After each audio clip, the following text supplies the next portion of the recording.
திருச்சிற்றம்பலம்.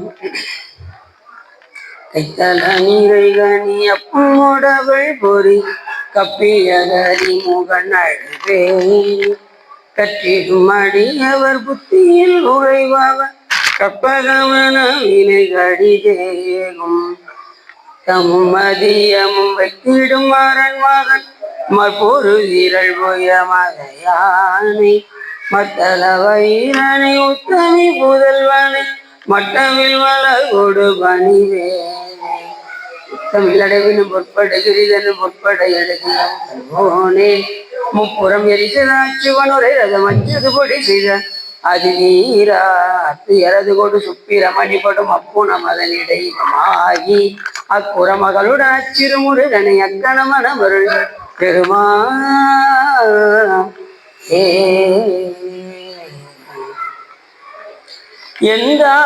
எனக்கருள் தந்தையும் நீ சிந்தாகுலமானவே ஈத்தனையாள் தந்தா கதிலேலவனே உமையாள் மைந்தா குமரா மறைநாயகனே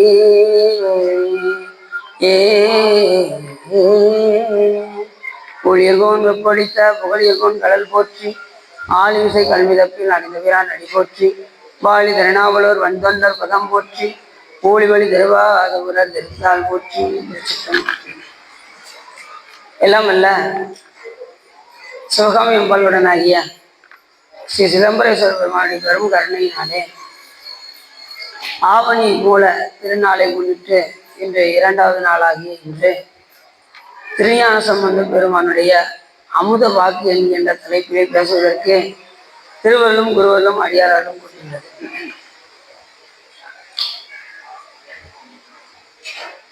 திருஞான சம்பந்த பெருமான் அவதாரத்தை பற்றி சொல்லும் போதே சீக்கிர சுவாமியில் மிக அருமையாக வேத நெறி தலை தோங்க மிக சைவத்துறை விளங்க பூத வரம்பரை பொழிய புனிதவாய் மலர்ந்து அழுத சீத வளவையல் புகழி திரு ஞான சம்பந்தர் பாதமலர் தலை கொண்டு திருத்தொண்டு பரவுவாம் என்று சீக்கிர சுவாமிகள் மிக அருமையாக சொல்கின்றார். வேத நெறி தலை துவங்குவதற்காகவும் மிகு சைவத்துறை விளங்குவதற்காகவும் புனிதவாய் மலர்ந்து அழுதார். மற்ற வாயெல்லாம் வெறுவாய், ஞானசம்பந்த பெருமான் புனிதவாய் மலர்ந்து அழுதார் அப்படின்னு சைக்கிர சுவாமி மிக அருமையாக சொல்கின்றார். நம்ம வாயெல்லாம் வெறுவாய், ஞானிகளுடைய வாய் புனித வாய். அதான் புனிதவாய் மலர்ந்து அழுத சீத வளவயல் புகழி திரு ஞான சம்பந்தர் பாதமலர் தலை கொண்டு திருத்தொண்டு பரவுவான் என்று சைக்கிர சுவாமி மிக அருமையாக சொல்கின்றார். அப்படி இன்று நாம் ஞானசம்பந்த பெருமானுடைய வாக்காக விளங்கக்கூடிய முதல் பாடலை அவ்வளவு அருமையாக பாடியிருக்கின்றார் ஞானசம்பந்த பெருமான். அம்பாள் சிவஞானத்தை குலைத்து கொடுத்தார்கள்.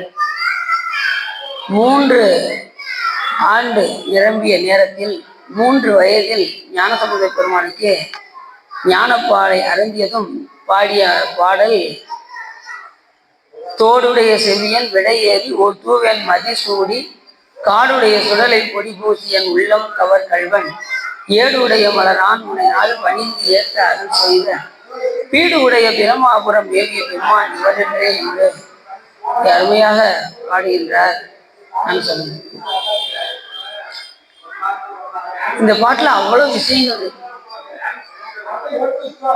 தோடுடைய செவியனாக சிவபெருமான் இந்த உலகை படைக்கின்ற காரணத்தினாலே ஒரு பக்கம் தோடு ஒரு பக்கம் செவி. அம்மை அப்பராக இருந்து இந்த உலகை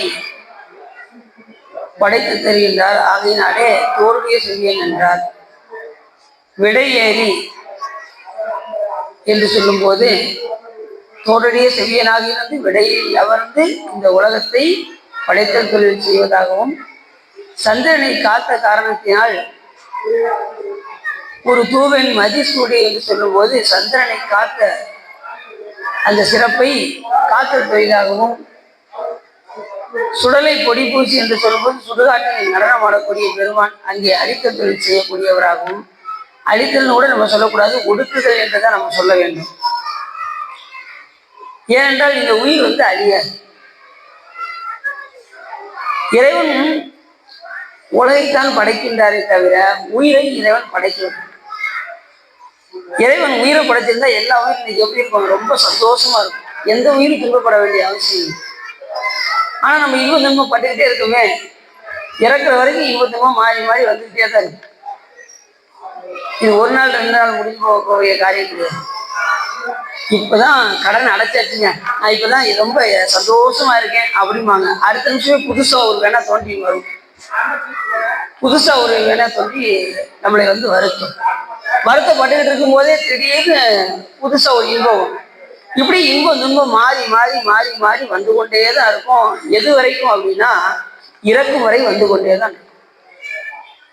அப்ப நம்ம என்ன செய்யணும் அப்படின்னா, இருக்கின்ற காலத்துல நிலையான பொருள் எது, நிலையில்லாத பொருள் என்பதை பகுத்தறிந்து நிலையான பொருள் மேல் நாம் பற்றுக்கொள்ள வேண்டும். இப்ப நல்ல நமக்கு சாமி 6வது அறிவு ஒன்றை கொடுத்திருக்காரு. அதை பகுத்தறிவு. எது நிலையுடைய பொருள், எது நிலையற்ற பொருள் நம்ம தெரிஞ்சு பார்த்தோம் என்று சொன்னால், ஊரும் சதமல்ல. நம்ம வாழக்கூடிய ஊர் சதமா? இதுக்கு முன்னாடி ஒரு 10 வருஷத்துக்கு முன்னாடி இந்த ஊர் எப்படி இருந்தது, இப்ப எப்படி இருக்கு யோசிச்சு பாருங்க. ஊரும் சதமல்ல. முற்றும் திறந்த ஞானிகளுக்கு கூட எங்க சொந்த ஊர் அப்படிங்கிற அந்த பற்று இருக்குமா?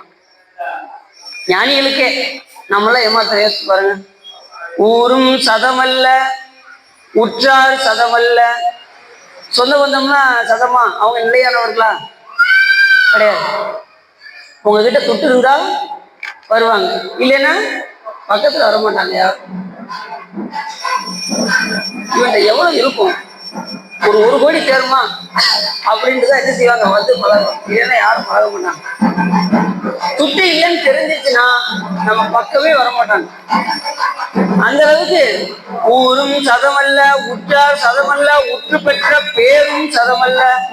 பேர் எது வரைக்கும் இருக்கும் அப்படின்னா, இந்த உடம்பு இருக்கிற வரைக்கும். உடம்பு அழிந்தது என்றால், இந்த உயிர் நம்மளை விட்டு நீச்சுன்னா, உடம்பை விட்டு பிரிஞ்சிருச்சு அப்படின்னா, அடுத்த நிமிடமே நமக்கு என்ன பேரு? பிணம் என்று பெயரிடுவார். பேரினை நீக்கி பிணம் என பெயரிடுவார்கள். கந்தசாமி எப்பவா தூக்க போற அப்படின்னு கேட்பாங்க. அப்படியே கேட்பாங்க. ஒரு ஆள் இறந்துட்டானா அவர் பேரை சொல்லி எப்ப, அவரோட பேரை சொல்லி இப்ப கந்தசாமி எப்ப தூக்க போறீங்கன்னு சொல்ல மாட்டாங்க. பிணத்தை எப்ப தூக்க போறீங்கன்னு தான் கேட்பாங்க.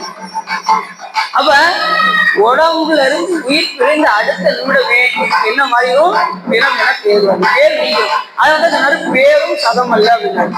ஊரும் சதமல்ல, உற்றார் சதமல்ல, உற்றுப்பட்ட பேரும் சதமல்ல, பெண்டில் மனைவி மக்களும் சதமல்ல, பிள்ளைகளும் சீரும் சதமல்ல, செல்வமும் சதமல்ல, நின் தாள் சதம் கட்சி ஏகம்பனே அப்படின்னாரு பட்டினத்தார். எதுவுமே இந்த உலகத்துல சதம் கிடையாது. எல்லாமே ஒரு காலத்துல இருக்கும், அதுக்கப்புறம் மறைஞ்சிடும். என்னைக்கு ஒரு பொருள் இங்க வருதோ அன்னைக்கு ஒரு நாள் மறைஞ்சிடும். ஆனா ஞானம் அப்படி கிடையாது. சில பேர் சொல்றாங்க எனக்கு ஞானம் இப்பதாங்க வந்தது அப்படிங்கிறாங்களே, அப்படி சொன்னா தப்பு. ஞானம் வந்து புதுசா வர்றதுலாம் கிடையாது. ஏற்கனவே நம்ம சொல்றது போல இந்த உலகத்துல எது ஒண்ணு வருதோ ஒண்ணு போயிடும். இந்த உடம்பு ஒரு நாள் வந்ததா, ஒரு நாள் என்ன ஆயிரும், நம்மளை விட்டு போயிடும். அப்ப ஞானம் வந்ததுன்னு சொன்னா ஞானம் போயிருங்கள அர்த்தமாயிரும். அப்ப ஞானம் வந்து எப்படின்னா இயல்பாகவே உங்ககிட்ட இருக்கும். நீங்க சிவன் புண்ணியம் செய்ய செய்ய செய்ய அது தேங்கியே இருக்கும். எப்ப அது வெளிப்பட்டு தோன்றும் என்றால், குருநாதருடைய பார்வை பட்டதும் அது வெளிப்பட்டு தோன்றும். எது போல அப்படின்னா, சூரியகாந்த கல்ல சூரிய ஒளி பட்டதும் அது எப்படி நெருப்பு பொறியை கட்டுகின்றதோ அதே போல இயல்பாகவே தங்கியிருக்கின்ற ஞானமானது குருநாதருடைய பார்வைப்பட்டதும், நீ தீட்சை எடுப்பீங்கள, குருநாதருடைய பார்வைப்பட்டதும் உங்களுக்கு அது வெளிப்பட்டு தோன்றாரு. அதுக்கப்புறம் நீங்க நிறைய சிவபுண்ணியம் பண்ண ஆரம்பிச்சீங்க. நீங்க அதுக்கப்புறம் தீட்சை எடுத்ததுக்கு அப்புறம் நீங்க பண்ற ஒவ்வொரு புண்ணியமும் அனந்த கோடி மடங்காக பெருகும். தீட்சை எடுக்கிறதுக்கு முன்னாடி நீங்க செய்யக்கூடிய புண்ணியம் 1 மடங்காகும். தீட்சை எடுத்ததுக்கு அப்புறம் நீங்க செய்யக்கூடிய ஒவ்வொரு சிவ புண்ணியமும் அனந்த கோடி மடங்காக பெருகும். எது போல அப்படின்னா, பேங்க்ல போய் இப்ப சிவபுண்ணியத்துக்கும் உலக புண்ணியத்துக்கும் நிறைய வித்தியாசம் இருக்கு. சிவபெருமானை மறந்து செய்தால் அதுக்கு வந்து உலக புண்ணியம் என்று பேர். ஒரு நல்வினை செய்றீங்கன்னு வச்சுக்கோங்க, அது வந்து உலக புண்ணியம் பேர். சிவபெருமானை நினைந்து நீங்கள் எந்த ஒரு காரியத்தை நீங்க செய்தீர்கள் என்றால் அது சிவ புண்ணியம். இப்போ ஒரு பேங்க் போறீங்க, உங்க டெபாசிட் இருக்கு, அசலும் வட்டியும் அந்த ரிசுவை கொடுத்து இடத்தை காலி பண்ணுப்பா அப்படிங்கிறது உலக புண்ணியம். அசல் அப்படியே இருந்து வட்டி மட்டும் வந்துட்டே இருந்தா நமக்கு எவ்வளவு சந்தோஷமா இருக்கும். அது போல சிவபுண்ணியம். நீ எந்த சிவபுண்ணியம் பண்ணாலும் அது அழியவே அழியாது, அது டெபாசிட் இருந்துகிட்டே இருக்கும். இப்ப கோயிலுக்கு வரீங்க, ஒரு வேஸ்ட் பேப்பர் எடுத்து அப்படி போட்டீங்கன்னா அந்த கணக்குல யார் எழுதிடுவா? சாமி கணக்கு. எழுதும் கீழ்கணக்கு இன்னம்பர் ஈசனி, எந்த பணி செய்தாலும் சாமி எழுதி. நீங்க கோயில உட்கார்ந்து சுவாமி நினைந்து கொண்டிருந்தாலும் சாமி கணக்கு எழுதுவாரு. சிவ சம்பந்தமாக இருக்கும். கோயிலுக்கு வந்தாச்சுன்னா வீட்டு சிந்தனையெல்லாம் சுத்தமா மறந்துடும். நிலை பெறுமாறு என்னதையே நெஞ்சே நீ வா அப்படின்னாரு அப்ப சாமி சொல்லும்போது. நிலை பெறுமாறு என்னதையே எதை கூப்பிட்டாருன்னா நெஞ்சதான் உள்ள கூப்பிட்டாரு. ஏன் அப்படின்னா நெஞ்சு கோயிலுக்கு வரும்போது வீட்டை பத்தி அதிகமா நினைக்கும். ரெண்டாவது, புதுசா வாங்கிட்டு வந்த செருப்பு 225 ரூபாய் செருப்பு வெளியே வச்சுட்டு வந்துட்டேனே, அதே சிந்தனையிலேயே நம்ம உள்ள போவோம். யாரும் எடுத்துட்டு போயிடுவாங்கன்னு உள்ள போயிட்டு வெளியில வந்து பார்ப்பாங்க, அதுபடி அது இருக்காது. 225 செருப்பு ஏன்னா சிந்தனை முழுவதும் அதே போனா பாருங்க. அதனாலதான் முதல்ல நெஞ்சே நீ வெளியிலே நிக்காத, நான் உள்ள வந்துட்டேன் கோயிலுக்குள்ள, நீ இன்னும் செருப்பையே நினைச்சிட்டு இருக்காத, உள்ள வா நெஞ்சே நீ வா. நித்தலும் எம்பிரானுடைய கோயில் புக்கு புலவது முன் அழகிட்டு வெளுக்கு விட்டு பூமாலை முனைந்தேத்தி தலையார கும்பிட்டு பூத்து மாடி சங்கரா செயசெய்ய போற்றி என்றும் அலைப்புணர்ச்சியை செஞ்சனை ஆதி என்றும் ஆரூரா என்றென்றே அலரா நிலைங்கிறாரு அப்பதான். அப்படி அலரணும். சாமி கிட்ட திருக்கோயிலுக்கு வந்தாச்சுன்னா நாம உருப்படி ஆகணும். அப்படின்னா நிலை பெறுமாறேல் நெஞ்சே நீ வா, நித்தலும் எம்பிரானுடைய கோயில் புக்கு. எந்த கோயிலுக்கு அப்படின்னாரு கடைசி சொல்றாரு. நித்தலும் எம்பிரானுடைய கோயில் புக்கு. சரி, கோயிலுக்கு என்ன செய்யணும்? புலர்வதன் முன் அழகிட்டு வெளுக்கு விட்டு பூமாலை முனைந்தேத்தி புகழ்ந்து பாடி தலையார கும்பிட்டு கூத்துமாரி சங்கரா. எந்த கோயிலுக்கு? சங்கரன் கோயிலுக்கு. சங்கரன்னா யாரு? சிவபெருமான். சங்கரா சய போற்றி போற்றி என்றும் அலை புனர்சே செஞ்சடையும் ஆதி என்றும் ஆரூரா என்றென்றே அலரானிலே ஏ. அப்படி திருக்கோயிலுக்கு சாமியை வழிபாடு செய்யறதுக்காக வரணும். என்ன முழுவதும் சாமி கிட்ட இருக்கணும், வேற எந்த சிந்தனையும் இருக்கக்கூடாது. அப்படி ஞானசம்பந்த பெருமான் திருவாகிய சிவபெருமானிடம் இந்த உயிர்களை ஞானத்தை ஏற்படுத்தி சிவபெருமானோடு சம்பந்தப்படுத்துகின்ற காரணத்தினால் அவருக்கு திருஞான சம்பந்தர் என்று அழைக்கப்பட்டார். ஞானசம்பந்த பெருமான் 3 வயதுல ஞானம் உண்டாக்கியது. அப்ப என்ன பாட்டு பண்ணாரு? தோருடைய செவியன் விடையேறி ஒற்றுவன் மதி சூடி படைத்தல் தொழிலை செய்வோம், அம்மையும் அப்பராக இருந்து படைத்தல் தொழிலையும் காத்தல் ஒரு தூவன் மதிசூடி என்பது காத்தல் தொழிலையும், சுடலை பொடி பூசி அழித்தல் தொழிலையும், அழித்தல் கிடையாது ஒடுக்குதல் தொழிலையும், என் உள்ளம் கவர் கல்வன் அப்படின்னா என்ன அர்த்தம்? கல்வன்னு மறைக்கிற வேலை தானே. சிவபெருமான் 5 தொழில் செய்யறாரு. எல்லாருக்கும் என்ன சொல்றாங்க? முத்தொழில் அப்படின்னு. முத்தொழில் சொல்லக்கூடாது, தப்பு. 5 தொழில் அப்படின்னு சொல்லணும். ஏன்னா படைத்தல், காத்தல், அழித்தல் ஆகிய ஒடுக்குதல், அப்புறம் மறைத்தல், அதுக்கப்புறம் அருள்தல். இந்த 5 தொழிலையுமே ஞான பால் உண்ட உடனே 5 தொழில்னு சொல்றாரு சிவபெருமானுடைய 5 தொழில். அம்மைப்பராக இருந்து படைத்தல், தோருடைய செவியனாக இருந்து படைத்தல், ஒரு தூவல் மதிசூடி மதியை காத்தல், காடுடைய சுடலை பொடி பூசி சுடுகாட்டில் திருநீர் பூசுதல், ஒடுக்குதல், அப்புறம் என் உள்ளம் கவர்கல்வன், என் உள்ளத்தையே கொள்ளை கொண்ட பெருமானே என்று ஞானசம்பந்த பெருமான் அருமையாக சொல்கின்றார். கல்வன் அப்படின்னாரு. என் உள்ளம் கவர் கல்வன் மறைத்தல் தொழிலையும், அடுத்து ஏடுடைய மலரான் முனை நாள் பணிந்து ஏத்த அருள் செய்த என்று சொல்லும் போது அங்கே பண்டை பிறவிகளில் உன்னை மலரால் எடுத்து அர்ச்சித்த காரணத்தினால் பெருமானே எனக்கு நீ அடியனுக்கு அருள் செய்திருக்கின்றாயோ என்று ஏடுடைய மலரான் முனை நாள் பணிந்து ஏத்த அருள் செய்த பீடு உடைய பிரமாபுரம் ஏவிய பெருமான். எல்லா பேரும் அவன் அருளாலே அவன் தாள் வணங்கி அப்படிமாங்க. இப்ப மாணிக்க திருப்பி சொன்னாரு அவன் அருளாலே. ஆனா ஞானசம்பந்த பெருமான் மட்டும்தான் இவன் என்றே அப்படின்னாரு. சாமி அங்கெல்லாம் பார்க்காதுப்பா, உள்ளதான் இருக்கிறாரு அப்படின்னு. இவன் அன்றே அப்படின்னு. அப்ப எப்படி சொல்றாரு பாருங்க. அதுலயும் குறிப்பா பாத்தீங்கன்னா,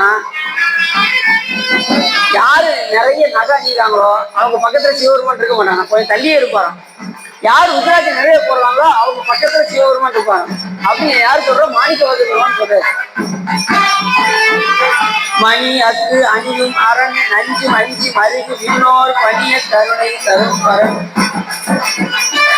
இல்லை அண்ணாதிரத்து துணிய கருதுவது இன்றே துணி குறைவா நிறைவொன் அணிய கருதுகின்றார் பலர் மேல் மேல் அயலவரே. இந்த துறைக்கு வர்றவங்க இன்னைக்கே வந்துருங்க, உற்சாகத்தை போட்டுக்கோங்க. இந்த சைவத்துறைக்கு உள்ள வந்துருங்க, யோசிக்காதீங்க. இந்த பிறவி விட்டாச்சுன்னா அடுத்த பிறவி வராது. மனித பிறவி கிடைக்கிறது ஆச்சரியம். மானிட பிறவி தானும் வகுத்தது மனம் காட்டு காயம் மானிடத்தையும் அரண் பணிக்காக ஒன்றோம்.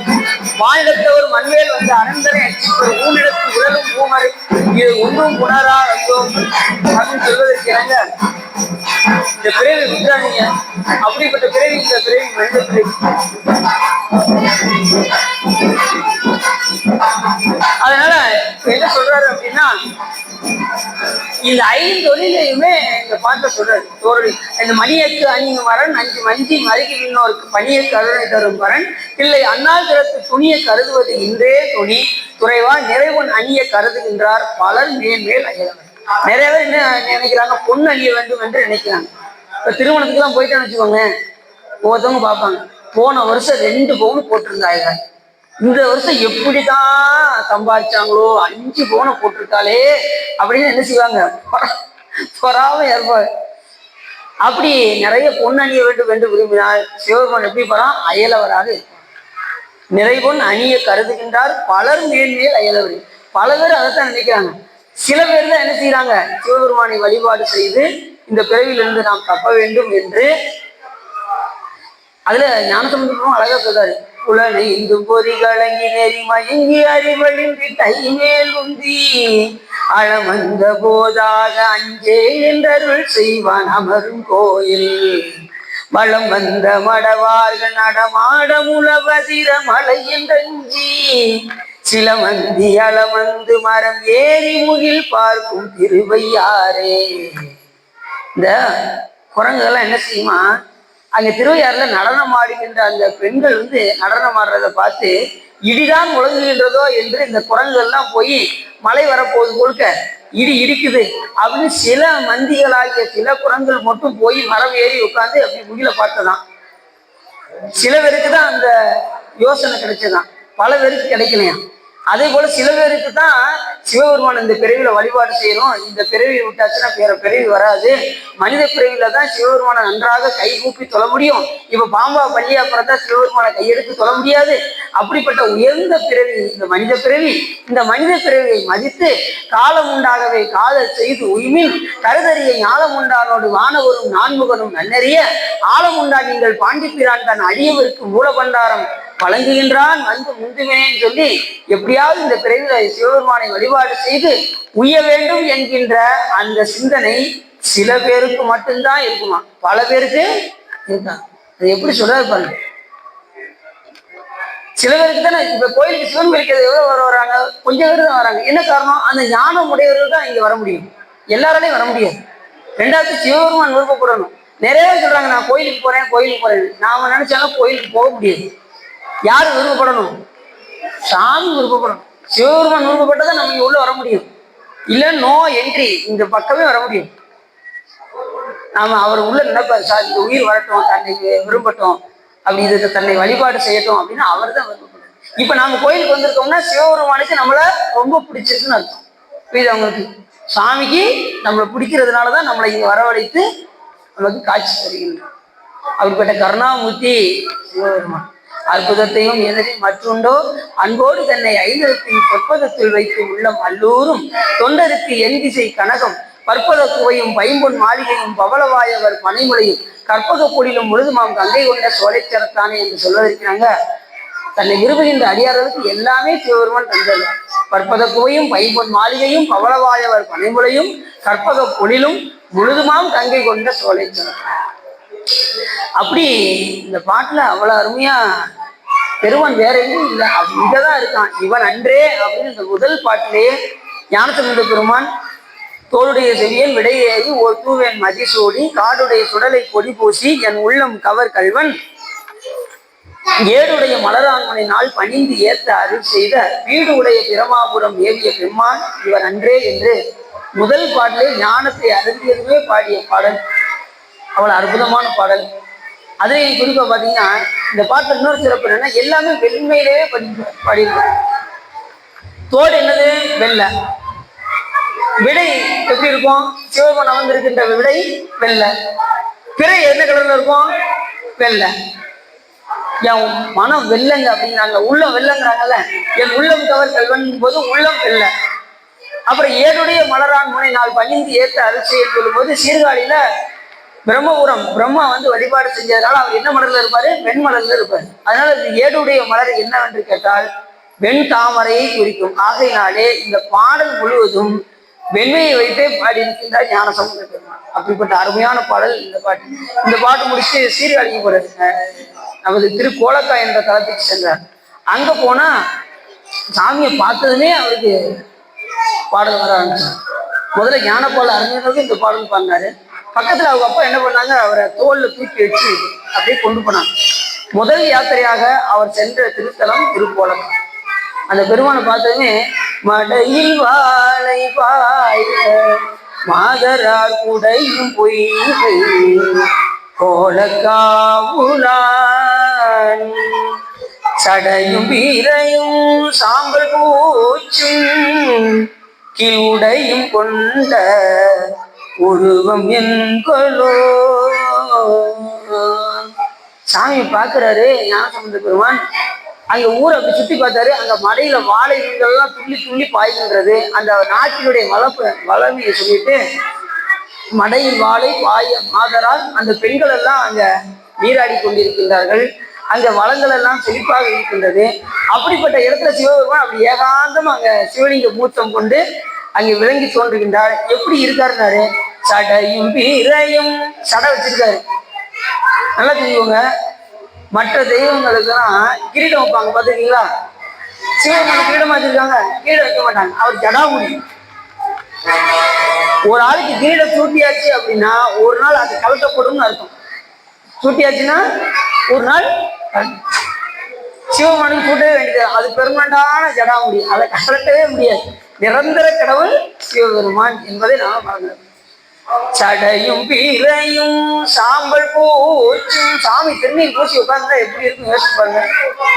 சடையும் பீரையும், அங்க பிறை ஜடாமுடியில பிறை. அதுக்கப்புறம் அங்க மேல கங்கை வச்சிருக்காரு. அதுலயும் பாத்தீங்கன்னா குறிப்பா இந்த கங்கையை தான் சாமி தலையில சூட்டினவங்க சிறப்பு இருக்கு பாருங்க. சாமியுடைய எல்லையில்லாத ஆற்றலை குறிக்கக்கூடியது ஜடாமுடியில கங்கை. பகீரதன் என்கின்ற ஒரு அரசன் அவன் தன்னுடைய முன்னோர்கள் எல்லாம் எப்படி அமைதியை கதை கேட்குறீங்களா? பாப்பா பாப்பா இது பாருங்க, கதை கிழங்கன்னா கதை கிழங்கு.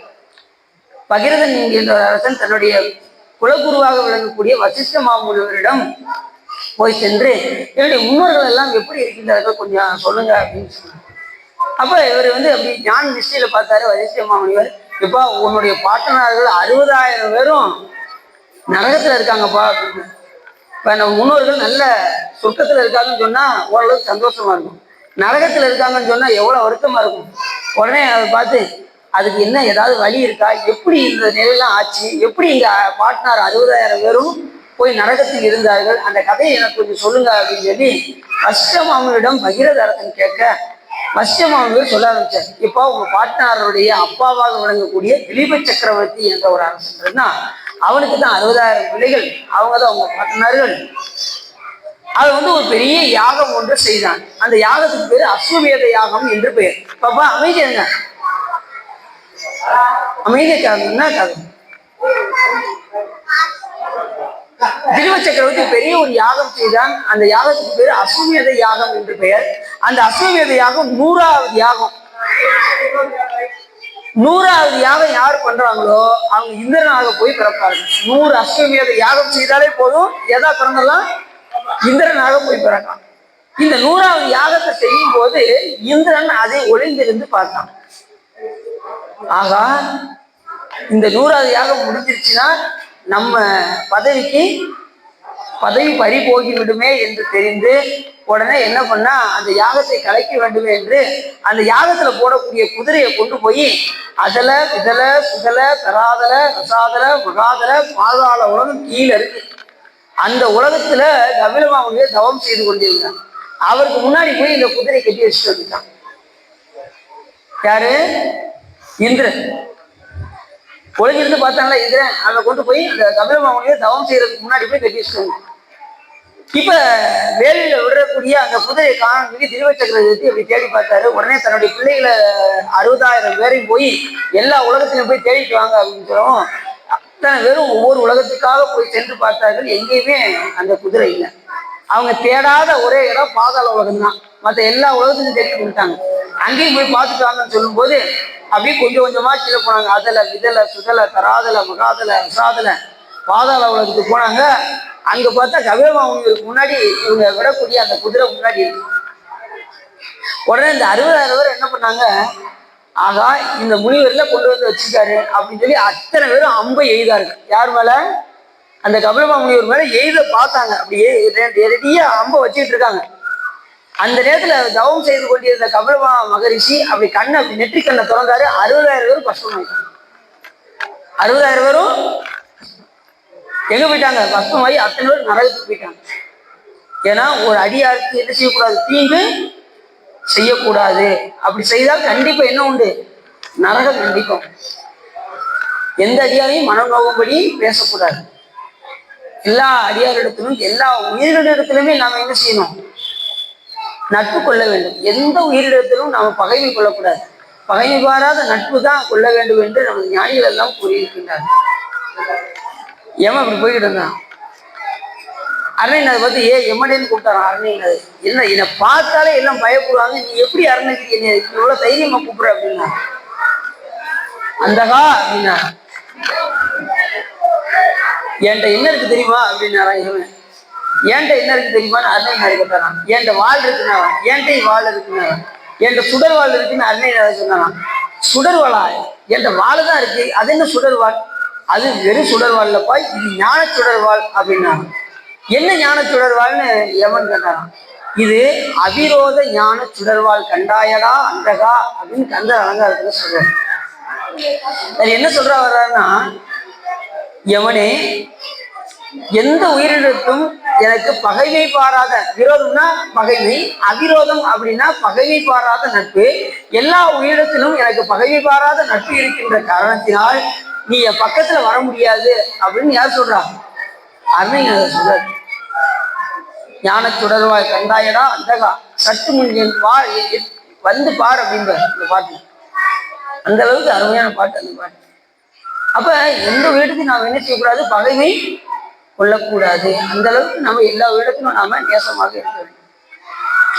அப்படி இந்த 60,000 பிள்ளைகள் நரகத்துல இருக்கிறாங்கிற செய்தியை அறிந்து பகிரத அரசன் ரொம்ப வருத்தப்பட்டான்.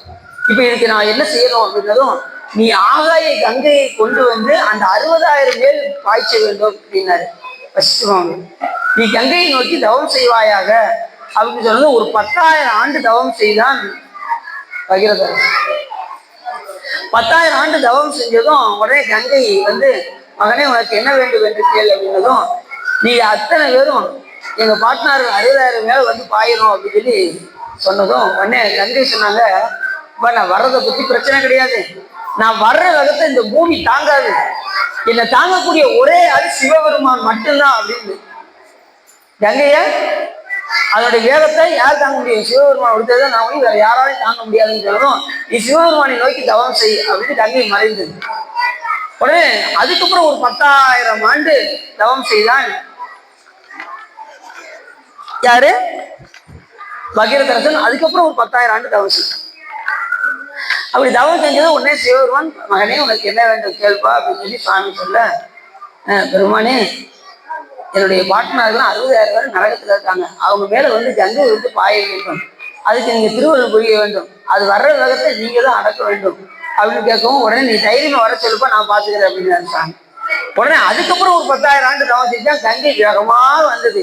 ஆழ்த்த கங்கை அடக்கும் வாட்போக்கி என்று சொல்வதற்கு எனக்கு வேகமாக வந்த கங்கை சிவபெருமானை பார்த்தது அப்படியே தாழ்ந்துச்சு.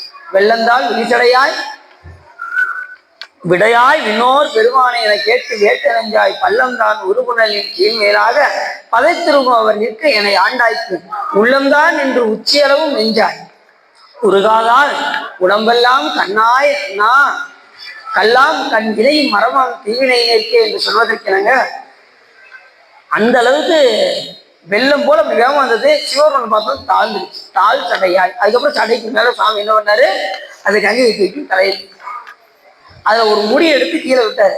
அதுதான் இப்ப வற்றாத ஜீவ நதியாக ஓடக்கூடிய கங்கை நதி. எங்க ஓடுது? கங்கோத்திரியில இருந்து ஆரம்பிச்சு இப்ப காசில எல்லாம் ஓடிடுச்சு. அது என்னைக்கு வட்டுதோ அன்னைக்கு உலகம் அழியும். அந்த அளவுக்குலாம் சிவபெருமான் செய்ய மாட்டாரு, கவலையப்படாங்க. அது வற்றவே வற்றாது. வற்றாத ஜீவநதி கங்கை. சரி, அப்படி சாமி அடைந்த அந்த கங்கைக்கு இறைவனுடைய எல்லையில்லாத ஆற்றலை குறிக்கக்கூடியது. சடையும் இறையும் சாம்பல் பூச்சும் கீழுடையும் கொண்ட உருவம் என்களோ. கீழ்னா இந்த கோவணத்தை உடுத்துறதுக்கு மேல ஒரு பெல்ட் மாதிரி போடுவாங்க, அதை சிவபெருமான் அணிஞ்சிருப்பான். கீழோடு சேர்ந்து கோவணத்தை அணிந்திருப்பாரா சிவபெருமான். சடையும் வீரையும் சாம்பல் பூச்சும் கீழுடையும் கொண்ட உருவம் என்களோ. சிவபெருமானுக்கு கோவணத்தை உடுத்தினாலும் அவருக்கு நல்ல ஆடை எது அப்படின்னா, சிவபெருமானுக்கு நல்ல ஆடை எது தெரியுமா? புலித்தோல் ஆடை தான் அவருக்கு நல்ல ஆடையாம். கோயில் சுடுகாடு பொல் புலித்தோல் நல்ல ஆடை அப்படின்னு மாணிக்க பெருமான் சொல்றாரு. சாமிக்கு எந்த ஆடையும் கிடையாது, அவர் எதுக்கு மேலேயும் பற்றே கிடையாது. ஒரு ஞானி கோவணத்தை காய போட்டுருந்தாராம். திடீர்னு மழை வந்துருச்சு. ஐயோ என் கோவணம் ஓடுனாராம். அவர் கோவணத்து மேல பற்று. சிவபெருமான் வழிபாடு செய்யறவங்க எது மேலேயும் என்ன செய்யக்கூடாது, பற்று. நீங்க எந்த பொருள் மேல இந்த உலக சிவபெருமானை தவிர இந்த உலகத்துல எந்த பொருளை நீங்க பற்று வச்சாலும் அந்த பொருள்னாலே நமக்கு துன்பம் வரும். நீங்க உதாரணத்துக்கு நீங்க எதை வேணா எடுத்து பாருங்க, அந்த பொருள்னால உங்களுக்கு துன்பம் வருதா இல்லையான்னு உங்களுக்கு நீங்களே தெரிஞ்சுக்கலாம். ஒரு ஐஸ்கிரீம் மேல பற்று வைக்கிறீங்கன்னு வச்சுக்கோங்க, ஒண்ணுக்கு மேல நீங்க சாப்பிடுங்க, கண்டிப்பா தொண்டைய ஏதாவது பண்ணும். இந்த உலகத்துல நீங்க எதுனாலும் பற்றுவீங்க. பிள்ளைகள் மேல பற்றுவீங்க, கடைசி என்ன செய்யும், உயர் இல்லத்துல கொண்டு போய் சேர்க்கும். நீங்க எது மேல ஒன்றுறீங்களோ அந்த பொருள்னாலே நமக்கு துன்பம். அப்ப உங்களுடைய அன்பு முழுவதும் யாருக்கு ஆக்கணும்? சிவபெருமானுக்காக. நீ சிவபெருமானுடைய அன்பை பெற்றாச்சுன்னா நம்ம மற்றதெல்லாம் தானா நடக்கும். நல்ல நல்ல காரியங்கள்லாம் அது வாட்டு வீட்டில் நடந்துகிட்டே இருக்கும். அதாவது பாசம் என்பது வேற, பற்றுதல் என்பது வேற. அதுக்காக சிவா தொப்படியில சொல்லியிருக்காரு, மகனே நீ எது கொஞ்சம் தள்ளியேறு அப்படின்றாரு. பாசம் இருக்கணும், பிள்ளைகளுக்கு செய்ய வேண்டிய கடமைகள் எல்லாம் செய்யணும். ஆனா அந்த ஒன்றுதல் என்பதை சிவபெருமான் வைக்கும். புரியுது உங்களுக்கு? பாசம் என்பது வேற, பற்றுதல் என்பது வேற. பாசம் பிள்ளைகள் வைப்பது, அதே இது அவங்கதான் நமக்கு எல்லாமே அப்படின்னு நினைச்சிடக்கூடாது. அதனால பிள்ளைகளும் சீரும் சதம் அல்ல, உற்றார் சதம் அல்ல, உற்று பெற்ற பேரும் சதம் அல்ல, பெண்டி சதம் அல்ல, செல்வம் சதம் அல்ல. செல்வத்துக்கு மேல உங்களுக்கு ஒரு விருப்பம் இருக்கலாம், ஆனா அதுவே ஒன்றுதல் ஆயிடுச்சுன்னா 10 லட்சத்தை 20 லட்சம் ஆக்கணும், 20 லட்சத்தை 50 லட்சம் ஆகணும். இப்படி உங்களுடைய வாழ்நாளும் இப்படி போயிடும். நல்லா தெரிஞ்சுக்கோங்க. செல்வத்தினுடைய பயன் என்னவென்று கேட்டால் ஈதல், பிறருக்கு கொடுத்தல். நாமளே வைத்துக் கொள்ள வேண்டும் என்று நினைத்தால் கடைசி எங்க கொண்டு போய் கொடுக்க வேண்டியிருக்கும்? ஆஸ்பத்திரியில கொண்டு போய் கொடுக்க வேண்டியிருக்கும். அடிச்சு பிடிச்சி 10 கோடி சேர்த்து வச்சுப்பாரு. ஒரு நோய்க்கு தாங்காது, ஒரு 10 கோடி கட்டணும்ப்பா அப்படின்றாங்க. ஆனா அம்புட்டு காசும் எங்க போய் சேர்ந்துடும்? ஆஸ்பத்திரியில போய். அப்ப இருக்கின்ற காலத்துல சம்பாதிக்கும் போதே தான தர்மம் செய்து கொண்டே இருந்தால் நீங்க போகும்போது எதை கொண்டு போகலாம்? நீங்க செய்த புண்ணியத்தை கொண்டு போகலாம். மற்றதை கொண்டு போக முடியுமா? நீங்க சேர்த்து வச்சு, நான் 10 கோடி சேர்த்து வச்சிருக்கேன், கொண்டு போக முடியுமா? இன்னைக்கு தான் ஒருத்தர் இறந்து போனார் நம்ம ஊருக்கு. அவ்வளவு கோடி சுத்தம், அது எத்தனையோ வீடு வாடகை இருக்காராம். அத்தனையும் என்ன செய்ய, அவர் இறந்து போயிட்டாரு. பிள்ளைகள் கிடையாது. யாருக்கு போகும் யோசிச்சு பாருங்க. சொந்த பந்தங்க பூரா என்ன செய்வாங்க, அந்த சொத்தை எப்படியாவது பறிமுதல் பண்ணணும்னு நினைப்பாங்க. அதுதான் நடக்கும். இல்லைன்னா என்ன ஆகும், கவர்மெண்ட் சீல் வச்சு எடுத்துட்டு போயிடும். இதுதான் நடக்கும். அவ்வளவு சம்பாதிச்சு என்ன செய்ய, இருக்கிற காலத்துல நிறைய தான தர்மம் செய்திருந்தா அதை கொண்டு போலாம்ல. இப்ப நம்ம போகும்போது கடைசி கொண்டு போகக்கூடிய பொருள் என்னவென்று கேட்டால், இப்ப காசுக்கு நம்ம டிக்கெட் போடுறோம். டிக்கெட் போடும்போது எப்படி போடுவோம்? அப் அண்ட் டவுன் போடுவோமா? சரி, போடுறோம். போகும்போது என்ன கொண்டு போவோம்? 2 நாளைக்கு தேவையான புளியோதரை, ட்ரெஸ்ஸு, 10 நாளைக்குரிய ட்ரெஸ் எடுத்துக்கிடுவோம். ஒரு 2 நாளைக்கு என்ன செய்வோம்? கடையிலெல்லாம் வாங்கி சாப்பிடாம அதுக்கு தேவையான புளியோதரை, இட்லி என்னென்ன வச்சுக்கணும் வச்சு ஓரளவுக்கு சேஃப்டியாக நம்ம போவோம். ஒரு 10 நாள் போயிட்டு வர்றதுக்கு இவ்வளவு எடுத்துட்டு போகிறோமே, நம்ம வெகு தூரம் போகணும் கைலாயத்துக்கு. அப்போ நாம் கொண்டு போகக்கூடியது என்னது? நாம் சேர்க்கக்கூடிய புண்ணியங்கள். அதுலேயும் சிவ புண்ணியங்களாக செய்யணும். சிவபெருமானை நினைந்து நினைந்து செய்யக்கூடிய புண்ணியம்னா சிவ புண்ணியம் என்று பெயர். அவனை மறந்து செய்கின்ற புண்ணியம்னா உலக புண்ணியம் என்று பெயர். நம்ம புண்ணியம் செய்யும் போது என்ன, யாரை மறந்துடுவோம்னா சாமியை மறந்துடுவோம். அப்படி மறக்கக்கூடாது. சாமியை நினைந்து செய்யணும். ஒரு தர்மம் செய்யும்போது சிவார்ப்பணம் சொல்லி செய்யணும். சிவபெருமானை நினைந்து செய்யணும். அப்படி செஞ்சா நம்மளுடைய புண்ணியம்லாம் எப்படி மாறும்? சிவ புண்ணியங்களாக பெருகிக் கொண்டே. அதுதான் சொல்றாரு, என்ன புண்ணியம் செய்தனை நெஞ்சமே. ஞானசம்பந்தரும் அழகா சொல்றாரு. இப்ப நாம புண்ணியம் செய்யறதுக்கு கூட புண்ணியம் பண்ணிருக்கணும். இறைவனை வழிபாடு செய்யறதுக்கு கூட என்ன செஞ்சிருக்கணும்? புண்ணியம் பண்ணியிருக்கணும். என்ன புண்ணியம்? என்ன புண்ணியம் செய்தனை நெஞ்சமே இருங்கடல் வையத்து முன்னை நீபுரி நல்வினை பயனிடை வான முழுமணி தரளங்கள் மண்ணு காவிரி சூழ் திரு வளஞ்சொலி வானனை வாயார பண்ணியும் ஆதரித்தும் ஏற்றியும் பாடியும் அதனால். ஏற்கனவே முற்பிறகு என்ன செஞ்சிருக்கணும்?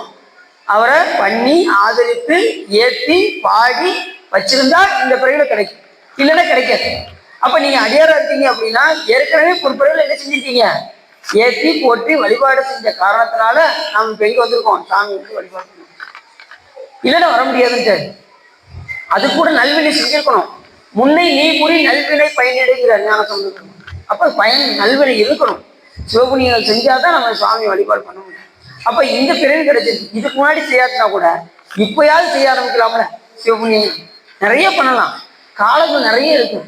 ஏன்னா அடுத்த நொடி என்ன நடக்கும்னு சொல்ல முடியாது. கிடைக்கிற காலத்தை பயன்படுத்தணும். அடுத்த நொடி என்ன நடக்கும்னு சொல்ல முடியாது. நேற்று பார்த்தீங்க இன்னைக்கு ஆளை காணோம் வர அப்படிங்கிறாங்கல்ல. நேற்று பார்த்தாலே இன்னைக்கு அப்ப எதுவும் நடக்கும். அடுத்த நொடி என்ன நடக்கும்னு சொல்ல முடியாது.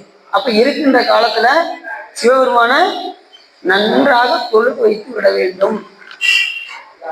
இப்பிறவி தப்பிடு எப்பிறவி வாய்த்தது இது ஒரு பிறவி நந்தவருக்கு மதித்திருவி. மனித பிரிவில் தான் சாமியை நல்லா வழிபாடு செய்ய முடியும். மற்ற எந்த பிறவிக்கும் இல்லாத ஒரு தனிச்சிறப்பு.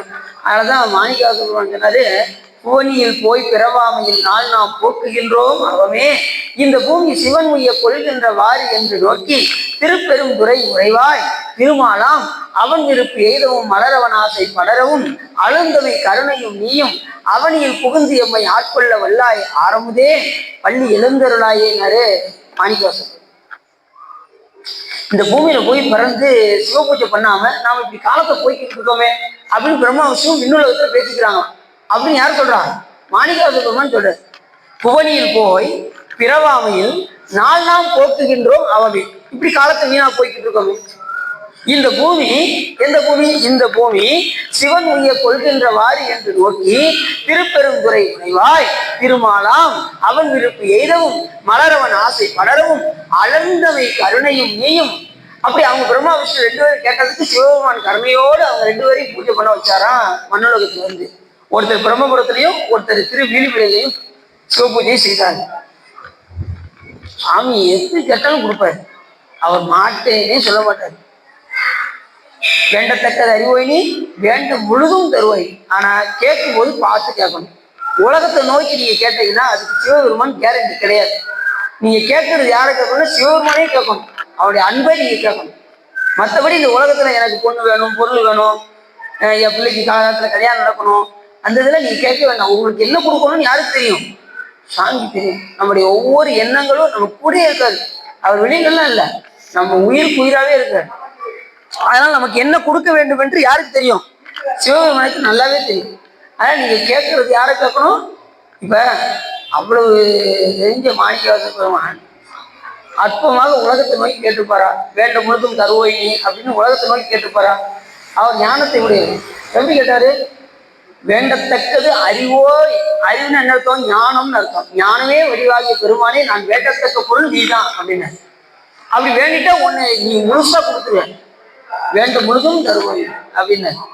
அதனால நம்ம சாமியை நோக்கி நம்ம வழிபாடு செய்யும் போது நம்ம யாரை கேட்கணும்? இறைவனுடைய அன்பை பெற வேண்டும் என்றுதான் நம்ம திருக்கோயிலுக்கு வந்து வழிபாடு செய்யணும். ரெண்டாவது, திருக்கோயிலுக்கு வந்து இறைவனுக்கு நன்றி சொல்லும் விதமாக ஒவ்வொரு நாளும் காலையில உயிரோட எந்திக்கிறோம். நல்லா தெரிஞ்சுக்கோங்க. காலையில் நம்ம உறங்குவது போலும் சாக்காடு, உறங்கி எழுவது போலும் பிறப்பு அப்படின்னாரு வள்ளுவர். காலையில் நம்ம முழிக்கிறோம், அப்பா உடம்பு நல்லா கிடைச்சிச்சு, கண்ணு கை கால் எல்லாம் வந்துருச்சு. உறங்கும் போது நீங்க எப்படி இருப்பீங்க? தினசரி இறந்து தான் பிறக்கணும். நல்லா தெரிஞ்சு. உறங்கும் போது உங்களுக்கு ஒரு உணர்வு இருக்காது. அப்போ ஒவ்வொரு நாளும் நம்ம இறந்து பிறக்கிறோமே, பிறந்து உடம்பு வந்துருச்சு. அப்ப யாருக்கு நன்றி சொல்லணும்? கடவுளுக்கு நன்றி சொல்லணுமா வேண்டாமா? காலையில் உயிரோடு எந்திரிச்சிருக்கோம், அப்போ உடனே போய் திருக்கோயில போய் வழிபாடு செய்யணும், அவருக்கு நன்றி சொல்லணும். முதல்ல திருக்கோயில போய் நன்றி. காலையில் எந்திரிச்சதுமே வழிபாடு நோக்கோடையே தான் எந்திரிக்கணுமே தவிர வேற எந்த சிந்தனையும் கிளம்பு. நிறைய பேர் பார்த்தீங்கன்னா நைட்டு உறங்கும் போதும் செல்போன், காலை எந்திரிக்கும் போதும் செல்போன். ஒரு காலத்துல என்ன செய்யாங்கன்னா வெத்தலைய தேய்ச்சிக்கிட்டே இருந்தாங்க, சுண்ணாம்பு வச்சு தேய்ச்சிக்கிட்டே இருந்தாங்க. இப்ப பூரா செல்போனை தேய்ச்சிக்கிட்டே அப்படி ஆகி போச்சுங்களா? இப்ப செயற்கை, முன்னாடி இயற்கை, இப்ப செயற்கை அப்படிங்கிறாங்க. சரி, அப்படி பல்ல கூட தேய்க்கிறாங்களோ இல்லையோ, எல்லாம் செல்ல தேய்க்க ஆரம்பிச்சிட்டாங்க. அப்படி ஆகி போச்சுங்க. செல்லெல்லாம் தூக்கி ஓரத்தில் எடுத்து வச்சுட்டு முடிஞ்ச அளவுக்கு சாமியை நல்லா வழிபாடு செய்து வைக்கணும். இப்பிறவி தப்படி எப்பிறவி வாய்க்குமோ என்று சொல்வதற்கினாங்க இந்த பாட்டுல அருமையா சொல்றாரு ஞானசம்பந்த பெருமான். சடையும் பீரையும் சாம்பல் பூச்சும் கீழுடையும் கொண்ட உருவம் என்களோ. ஞானசம்பந்த பார்க்கறாரு, அப்படி கீழ் கோவணம் ஆடை எல்லாம் உடுத்தி சாமி அப்படி ஜம்முன்னு இருக்காராம் எங்க கோலக்கால.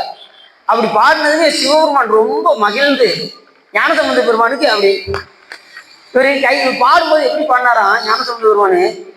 மடையில் வாழை பாய மாதரார் கூடையும் பொய்கை கோலக்காவுலான் இப்படி கை தட்டிக்கிட்டே பண்ணாராம். ஆகா, ஞானசம்பந்த பெருமான் கை வலிக்குமே அப்படின்னு சொல்லி சாமி என்ன செஞ்சாராம்? பொற்றாளத்தை கையில கொடுத்தாரு. இப்ப பொன்னையும் தட்டினு வச்சுக்கோங்க, தங்கத்தை தகவல் தட்டினா ஓசை வருமா?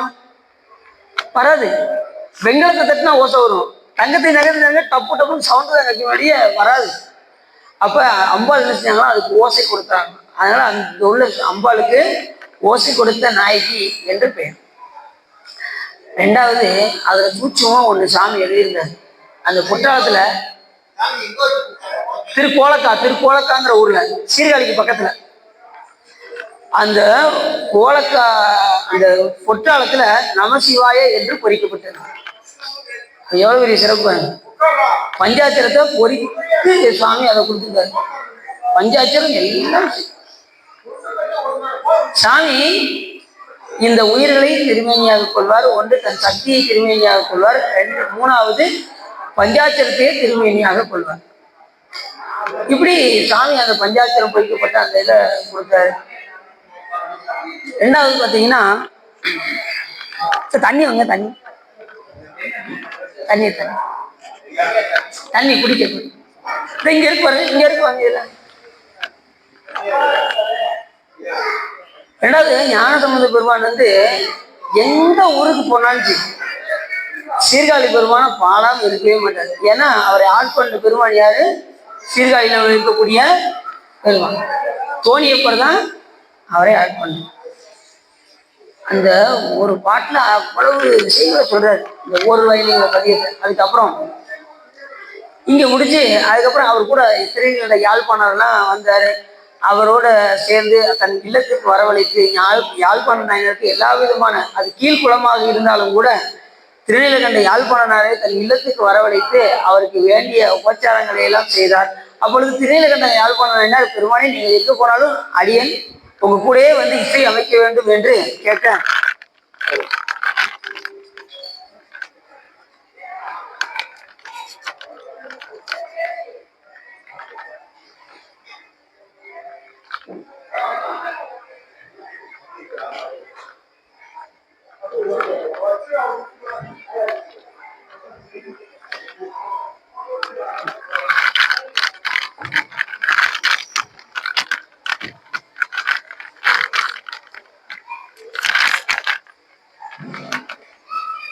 அப்படி திடீர்னு இந்த யாழ்ப்பாணம் அவங்க சொந்த ஊருக்கு இப்போ தர்மபுரத்துக்கு போனாங்க.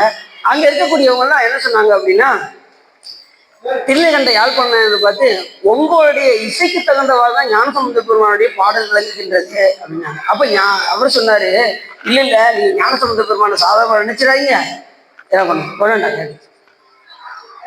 அவருடைய பாடலுக்கு தான் என்னுடைய இசை விளங்குகின்றது அப்படின்னு யாழ்ப்பாணம் என்ன சொன்னாரு. எங்க இப்ப பாருங்க, ஞானசம்பந்த பெருமான் இப்ப பாடுவார் பாருங்க, என்னால யாழ்ல இசை அமைக்க முடியாதுன்னு பார்ப்போம் அப்படின்னு சொல்லி ஞானசம்பந்த பெருமான பாடலை பாட சொன்னார். உடனே ஞானசம்பந்த பெருமான் அந்த பதியத்தை பாடினாரு. மாதர் மட பிடியும் மடன்னம் மன்னதோ நடை உடை மலை மகள் நடை உடை மலை மகள் நடை உடை மலை மகள் நடை உடை மலை மகள் நடை உடை மலை மகள் துணையன மகிழ்வ பூதையின படை நின்று இசை பாடவும் ஆடுவர் இசை பாடவும் ஆடுவர் அவர் பட சடை நெடு அவ பட சடை நெடு அவ பட சடை நெடு அவ பட சடை நெடு அவ பட சடை நெடு முடியதோர் புனல வேதமோடு ஏழிசை பாடுவர் வேதமோடு ஏழிசை பாடுவர் ஆழ்கடல்வன் திரை ஆழ்கடல்வன் திரை நூரை கரை ஒரு இறை நூரை கரை ஒரு இறை நுரை கரை ஒரு இறை நுரை கரை ஒரு இறை நுரை கரை ஒரு துவியல் தயனே தாது அவில் புன்னை தயங்கு தாது அவில் புன்னை தயங்கு மலச்சிறை வண்டரை மலச்சிறை வண்டலை ஏழில் போலில் கோயில் பயில் ஏழில் போலில் கோயில் பயில் எழில் பொழில் குயில் பயில் எழில் பொழில் குயில் பயில் எழில் பொழில் குயில் பயில் தருமபுரம் பதியே. பாட்டு பாடினாரு, யாழ் அப்படியே வாசிக்க முடியல அவரால். இப்ப யாழ் எடுத்து முடிக்க போனாரு. உடனே ஞானசம்பந்த தடுத்த இறைவனுடைய எல்லையில்லாத ஆற்றல் அந்த யாழுக்குள் அடக்கி விட முடியுமா? ஆகையினாலே தொடர்ந்து இந்த யாழை வாசியுங்கள், உடனே நீங்க என்ன பண்ணிடுறாங்க, அதை உடைக்க போயிடாங்க அப்படின்னு ஞானசம்பந்த பெருமான் கருணையோடு சொன்னார். உடனே அந்த யாழோடு மறுபடியும் மீண்டும் இசையமைத்துக் கொண்டே வந்தார் திருநீலகண்ட யாழ்ப்பாணம். அருமையான பாட்டு இந்த பாட்டு. மாத மடப்பிடியும் மட அன்னமும் அன்னதோர் என்ற அந்த பாடலை வீட்டில் போய் பாடி பாருங்க, ரொம்ப அருமையா இருக்கும். யாழ்மொழி கொண்ட ஞானசம்பந்த பெருமான் நிறைய அற்புதங்கள் எல்லாம் பண்ணியிருக்காரு சாமி. அவருடைய ஒவ்வொரு அமுத வாக்குல இருந்தும் அந்த பாடல்கள் எல்லாம் அவ்வளவு அருமையா இருக்கும். அவங்க பாடின பாட்டெல்லாம் அமுத வாக்கு. அதுலேயும் பார்த்தீங்கன்னா குறிப்பா நாங்க பாடலை அப்படின்னா ஞானசம்பந்த பெருமான் அவ்வளவு பாட்டு பாடிட்டு என்ன சொன்னாரு, நான் பாடலை. நம்ம ஒரு சின்ன ஒரு கவிதை எழுதணும், நானே எழுதுனதுங்க, எப்படி இருக்கு பாருங்க அப்படின்னு. நம்ம அப்படிதானே செய்வோம். எந்த ஒரு வேலையை எடுத்து நம்ம வேலையை எடுத்து பாருங்க, அப்படி இருக்குங்க. அதான் தன்முனைப்பு, ஆணவத்தின் காரணமாக நம்ம சொல்லுவோம். ஆனா அவ்வளவு பாடல் பாடிட்டு ஞானசம்பந்த பெருமான் சொல்றாரு, பாலனாம் விருத்தனாம் பசுபதி தானாம் பண்டுகம் குற்றை உதைத்து அடியவருக்கு அருளும் காலனாம் எனதுரை தனதுரை யாருங்க அப்படின்னு. எதுவுமே என்னுடைய உரை கிடையாது, உள்ளது சொன்னது யாரு, சிவபெருமான் தான் சொல்றாரு அப்படின்னாரு. இப்பதான் சொல்றானே. இப்ப திரைப்படத்துக்கு போறீங்க, கதை என்ன பாட்டு பாடுறாரு, உள்ள இருந்து யார் வாய்ஸ் கொடுக்கா, உள்ள இருந்து ஒருத்தர் வாய்ஸ் கொடுக்காரு, இவர் வாய அசைப்பாரு. அதே போல ஞானிகள் வாயசா அசைக்கிறாங்க, உள்ள இருந்து பாடுறது அத்தனையும் சிவபெருமான் தான் பாடுறது. அதை ஞானசம்பந்தரும் அழகா சொல்றாரு, எனக்குறை தனக்குறை ஆகிறாங்க. இப்படி நிறைய சிறப்புகள், நிறைய பாடல்கள் எல்லாம் ஒவ்வொரு இடத்துலையும். அண்ணாமலைக்கு போறாரு, அங்க உண்ணாமலை உமையாளோடு உடனாகிய ஒருவன் பெண்ணாகிய பெருமான்மலை திருமாமணி திகழ மண்ணாந்தன் அறிவித்திரள் மலலை உழவு அதிலும் அண்ணாமலை தொழுவார்கனை வலுவா வண்ணம் அருமே அப்படின்னாரு. நம்பிக்கையோடு பாடினா என்ன உண்டாகும், பிறவி அறுபடும். நம்பிக்கை இல்லாம பாடினா பிறவி அறுபடாது. அப்படி ஒவ்வொரு தலமாக சென்று பாடிக்கொண்டே ஞானசம்பந்த பெருமான் சென்றார். திருவாவூர்துறை வந்தார். அவங்க அப்பா எப்போ பார்த்தாலும் பார்த்தீங்கன்னா கூடயே வருவாங்க. அவங்க அப்பா கூட வரும்போது அவரால் ரொம்ப தூரம் வந்துகிட்டே இருந்தாரா, அவரால் என்ன செய்ய முடியல அப்படின்னா, வெகு தூரம் நீ ரொம்ப ரொம்ப நீங்க பயணம் போறப்பா, அதனால நீ ஒரு பாடலை மட்டும் பாடிக்கொடு, நான் அதை வச்சு என்ன செஞ்சுக்கிறேன், நான் உலக நன்மை வேண்டி யாகம் செய்து கொள்கின்றேன் அப்படின்னு சொன்னதும் உடனே தன் அப்பாவுக்காக ஒரு பதியம் பாடி கொடுத்தாரு ஞானசம்பந்தர். அது என்ன பாட்டு அப்படின்னா, ஒரு ரூபாயிலும் மானாங்காரத்துன்னு ஒரு பாட்டை, அந்த ஒரு பாடலை பாடுனா ஞானசம்பந்த பெருமானுடைய அத்தனை பதியத்தையும் பாடினதுக்கு சமம் அந்த ஒரு பாட்டு.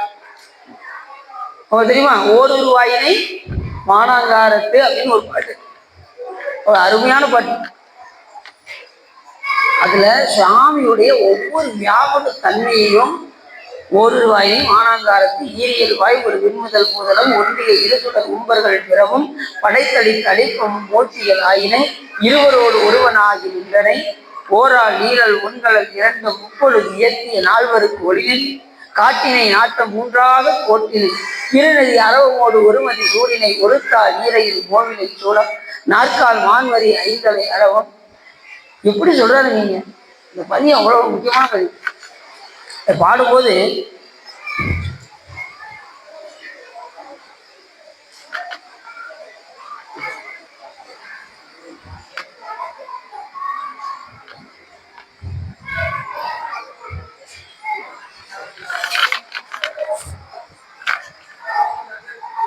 ஒரு வாயினை மானாங்காரத்து ஈரியல் வாயோடு பெண்முதல் பூதலும் ஒன்றிய இரு சூடர் உம்பர்கள் பிறவும் படைத்தளி தளிப்பமும் மூர்த்திகள் ஆயினை இருவரோடு ஒருவனாகி நின்றனை ஓராகினல் பொன்களல் வீரனும் முப்பொழுதேத்திய நால்வரு கோழி நேரி காட்டினை நாட்டம் மூன்றாக கோட்டினை இருநதி அரவமோடு ஒருமதி சூடினை ஒருத்தாள் ஈரையில் மூவிலை சூலம்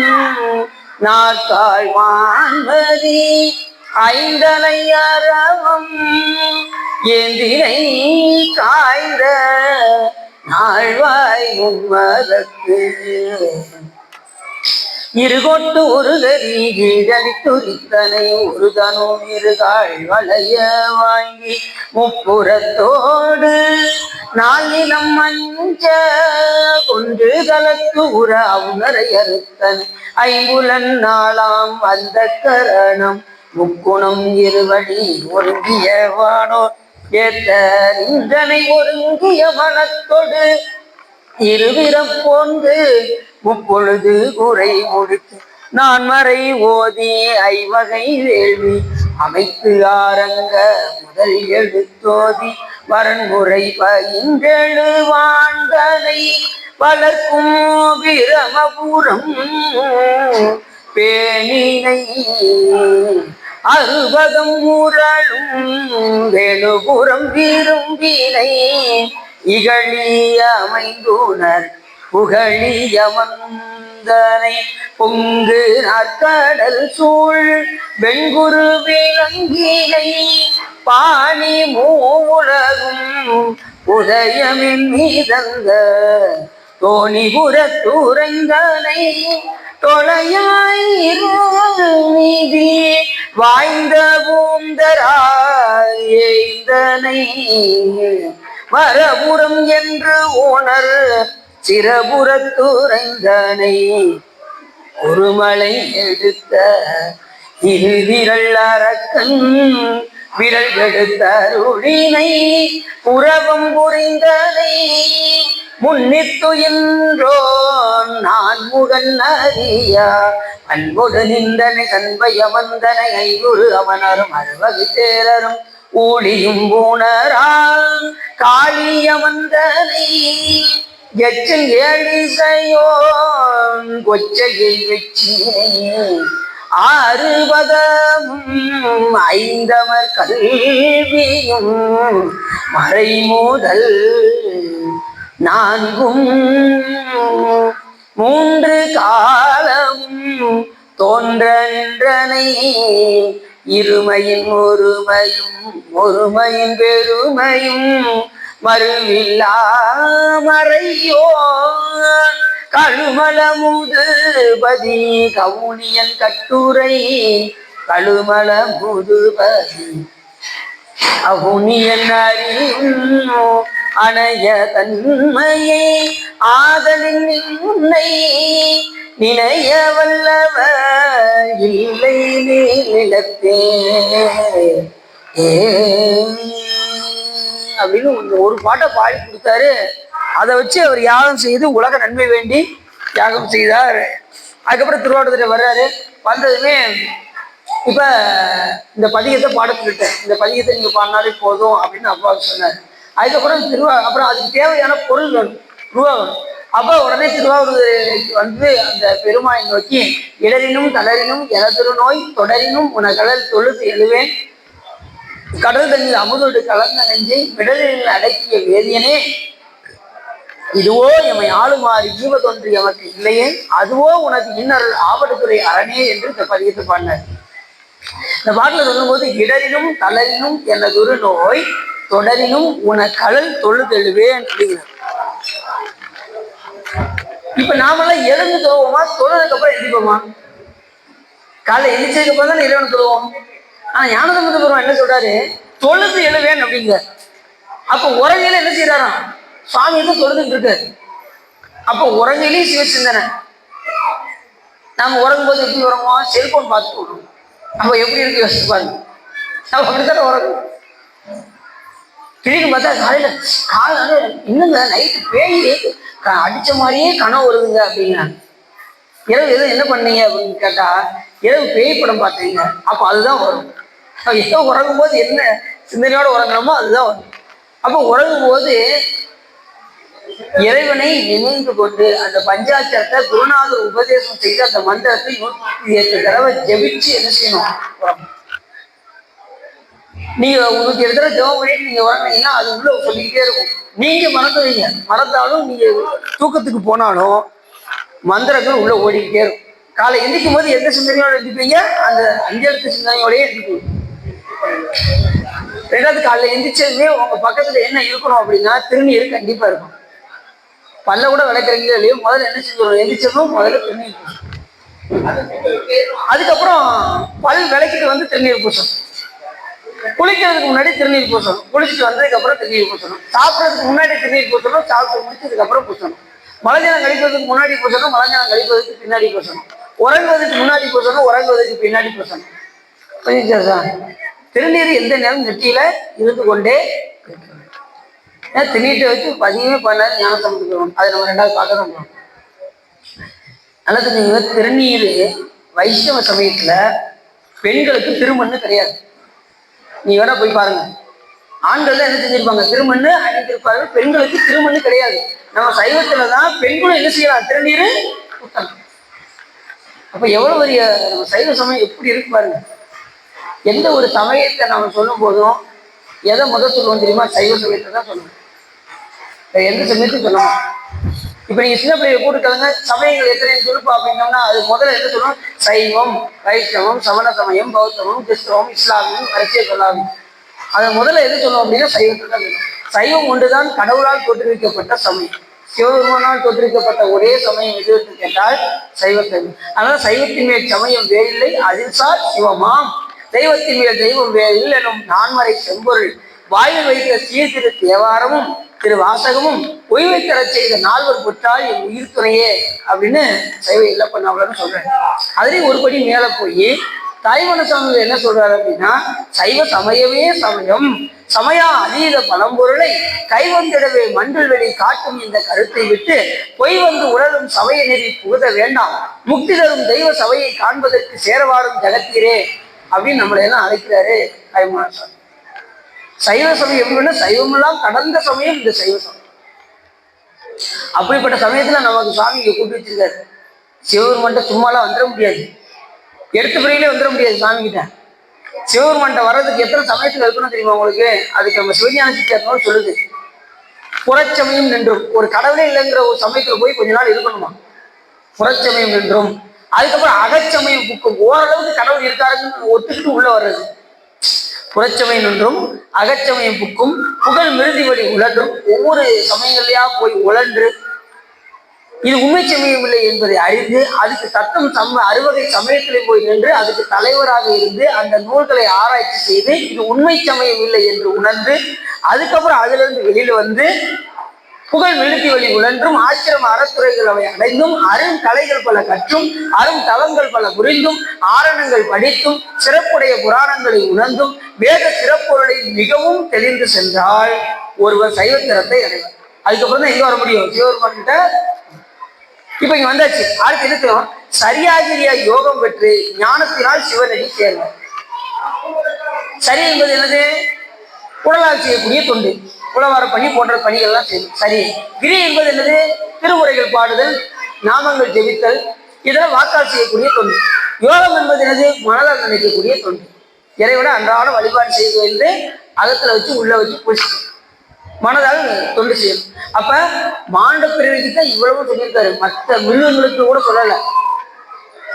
மானுட பிறவி தானும் வகுத்தது மனம் வாக்கு காயம் ஆணிடத்து ஐந்தும் அரண்பணிக்காக வேண்டும். இந்த மூணையும் இறைப்பணிக்காக செலவிட்டீங்கன்னா நமக்கு பிறவி கிடையாது.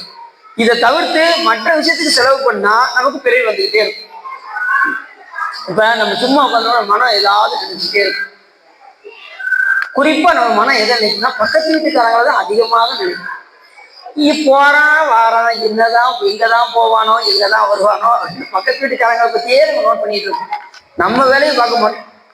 மனம் எதையாவது சிந்தனை பண்ணிட்டே இருக்கும். இல்லைன்னா சொந்த பந்தங்கள் நினைச்சு சிந்தனை பண்ணிட்டு இருக்கோம், எதையாவது சிந்தனை பண்ணிட்டே இருக்கும். அந்த மனத்தை நிறுத்தி சிவத்தை சிந்திக்கணும். மனம் வேற எதுக்கும் அலைபாய விடாம அதுக்கு என்ன செய்யணும் அப்படின்னா அடியார்களோடு இருந்தா தான் அந்த எண்ணம் வரும். இல்லைன்னா மனம் போன போக்குல போக வந்துருவோம் அப்படின்னு சொல்லி மாணிக்கவாசக பெருமான் அழகா சொல்றேன். நீதியாவன யாவையும் நினைக்கவே நினைப்பவரோடும் கூட எதமே பிறந்து இறந்து உழல்வேன் தன்னை என் அடியான் என்று பாதி மாதோடும் கூடிய பரம்பரன் நிரந்தரமாய் நின்ற ஆதி ஆண்டுதன் அடியரில் கூட்டி அதிசயம் கண்டாமே. பெருமானே, என்னை இந்த அடியாரோடு கூட்டியே, இதுதான் உலகத்திலே மிகப்பெரிய அதிசயம். ஏன் அப்படின்னா நான் அடியாரோடு இல்லை அப்படின்னா நான் மனம் போன போகலாம் போக ஆரம்பிச்சிருவனே சாமி. என்னை அப்படிலாம் போக விடாம எங்க சிவபெருமான் என்ன பண்ணாரு? இந்த அடியார் திருக்கூட்டத்துல வந்து கூட்டி வச்சார். ஏன் அப்படின்னா அடியார் கூட்டத்துல இருந்தாதான் நாம தவறு செய்ய மாட்டோம். அதனாலதான் அடியார் நடுவில் இருக்குமாறுகளை பொறியாய் பொன்னம்பலத்தியம் முடியா முதலையின் கருத்து முடியும் வண்ணம் முன்னின்றேன்னு மாணிக்கவாசக பெருமான் சொன்னார். இப்ப அடியார் நடுவுல இருந்தீங்கன்னு வச்சுக்கோங்க, உங்களை வெளியே விட மாட்டாங்க. வாங்க திருமுறை படிக்க வாங்க, உலவார படிக்க வாங்கன்னு உங்களை உள்ள கூப்பிடுவாங்க. நீங்க வெளியில இருந்தீங்கன்னு வச்சுக்கோங்க, ஈஸியா தப்பிச்சு ஓடிடுவீங்க, தவறு செய்ய துணிஞ்சிருவீங்க, மனம் போன பொருளெல்லாம் போக ஆரம்பிச்சு. அப்படிலாம் போக விடாம நம்ம அடியார் நடுவுல இருந்தா தான் நம்ம சிவசிந்தனை அதிகமாக இருக்கும். அடியார் நடுவுல இல்லைன்னா சிவசிந்தனை இருக்காது. அதனாலதான் மாணிக்கவாசக பெருமான் பாட்டுக்கு பாட்டு அடியவரோடு குட்டிய அதிசயம் கண்டாமே அப்படின்னாரு. உலகத்துல 7 அதிசயம் கிடையாது, அடியாரோடு இருப்பதுதான் அதிசயம் சொல்றாரா. அப்படி இந்த பாட்டுல மிக அருமையா சொல்றாரு ஞானசம்பந்த பெருமான். ஒவ்வொரு பாடல்களையும் இடரினும் தளரினும் எனதொரு நோய் தொடரினும் உணகலல் தொழுது எழுவேன். நாமெல்லாம் எதிர்ச்சதுக்கு அப்புறம் தான் தொழுவோம். ஆனா ஞானசம்பந்த பெருமான் தொழுது எழுவேன் அப்படின்னாரு. அப்போ உறங்கையில கூட சிவசிந்தனை. தொழுது எழுவேன் கடல்களின் அமுதோடு கலந்த நஞ்சை மிடரினில் அடக்கிய வேதியனே. இந்த ஆறுகள்லாம் பார்த்தீங்கன்னா இந்த சாக்கடைலாம் எங்க போய் கலக்க முடியுமா? சாக்கடைலாம் ஆறுல போய் கலக்கும். ஆறெல்லாம் எங்க போய் கலக்கும்? கடைசி கடல்ல போய் கலக்கும். இந்த கடலுக்கு போகிற மட்டும் ஆறு எப்படி போமா? சனஞ்சனமா போமா, கொஞ்சம் கொஞ்சமா போய் கலக்குமா.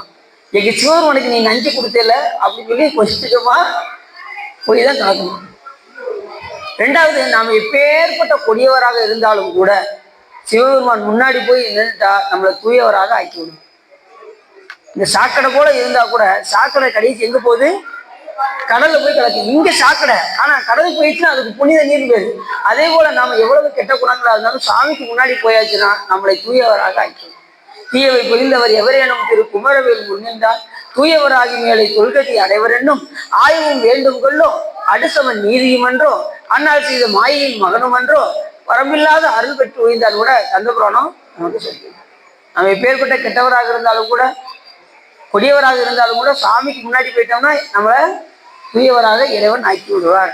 அப்படி இந்த பாட்டுல இடறினும் தளரினும் எனதுரு நோய், நம்ம கிட்ட என்ன நோய் இருக்கு? ஆணவமலம் என்கின்ற நோய். தொடரினும் உணகலல், அது தொண்டு தொட்டு ஒவ்வொரு பிறையிலும் வந்துகிட்டே இருக்கு. அப்ப அதை யாரை சாரணும்?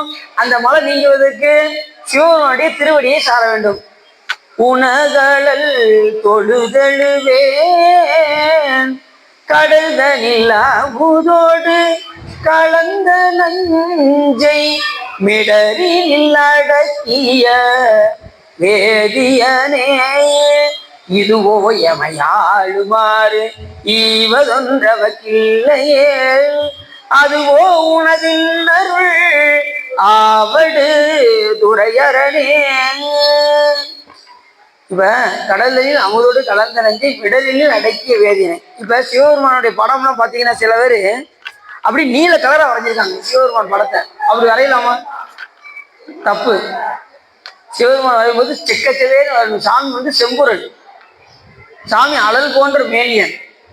மங்கையர்கரசி வளவர்கோன் பாவை வரிவலை கைமடமானி பங்கைய செல்வி பாண்டிமாதேவி பணி செய்து நாள்தோறும் பரவ பொங்கு அழல் உருவன் பூத நாயகன் நாள் வேதமும் பொருள்களும் அருளி அங்கையர் கண்ணி தன்னோடும் அமர்ந்த அளவாய் ஆவதும் இதுவே அப்படின்னு ஞானசம்பந்த பெருமான் சொல்வதற்கு என்னங்க, பொங்கு அழல் உருவன், அழல்னா நெருப்பு போன்ற மேனியன் சிவபெருமான். சாமி செம்பொருள். பிறப்பு என்னும் பேதனை நீங்க சிறப்பு என்னும் செம்பொருள் காண்பது அறிவு. இந்த பிறப்பு போகணும்னா யாரை சாரணும்? செம்பொருளாகி சிவபெருமான சாரணும். அப்படின்னாதான் பிறப்பு ஒளி, இல்லைன்னா ஒளியாது.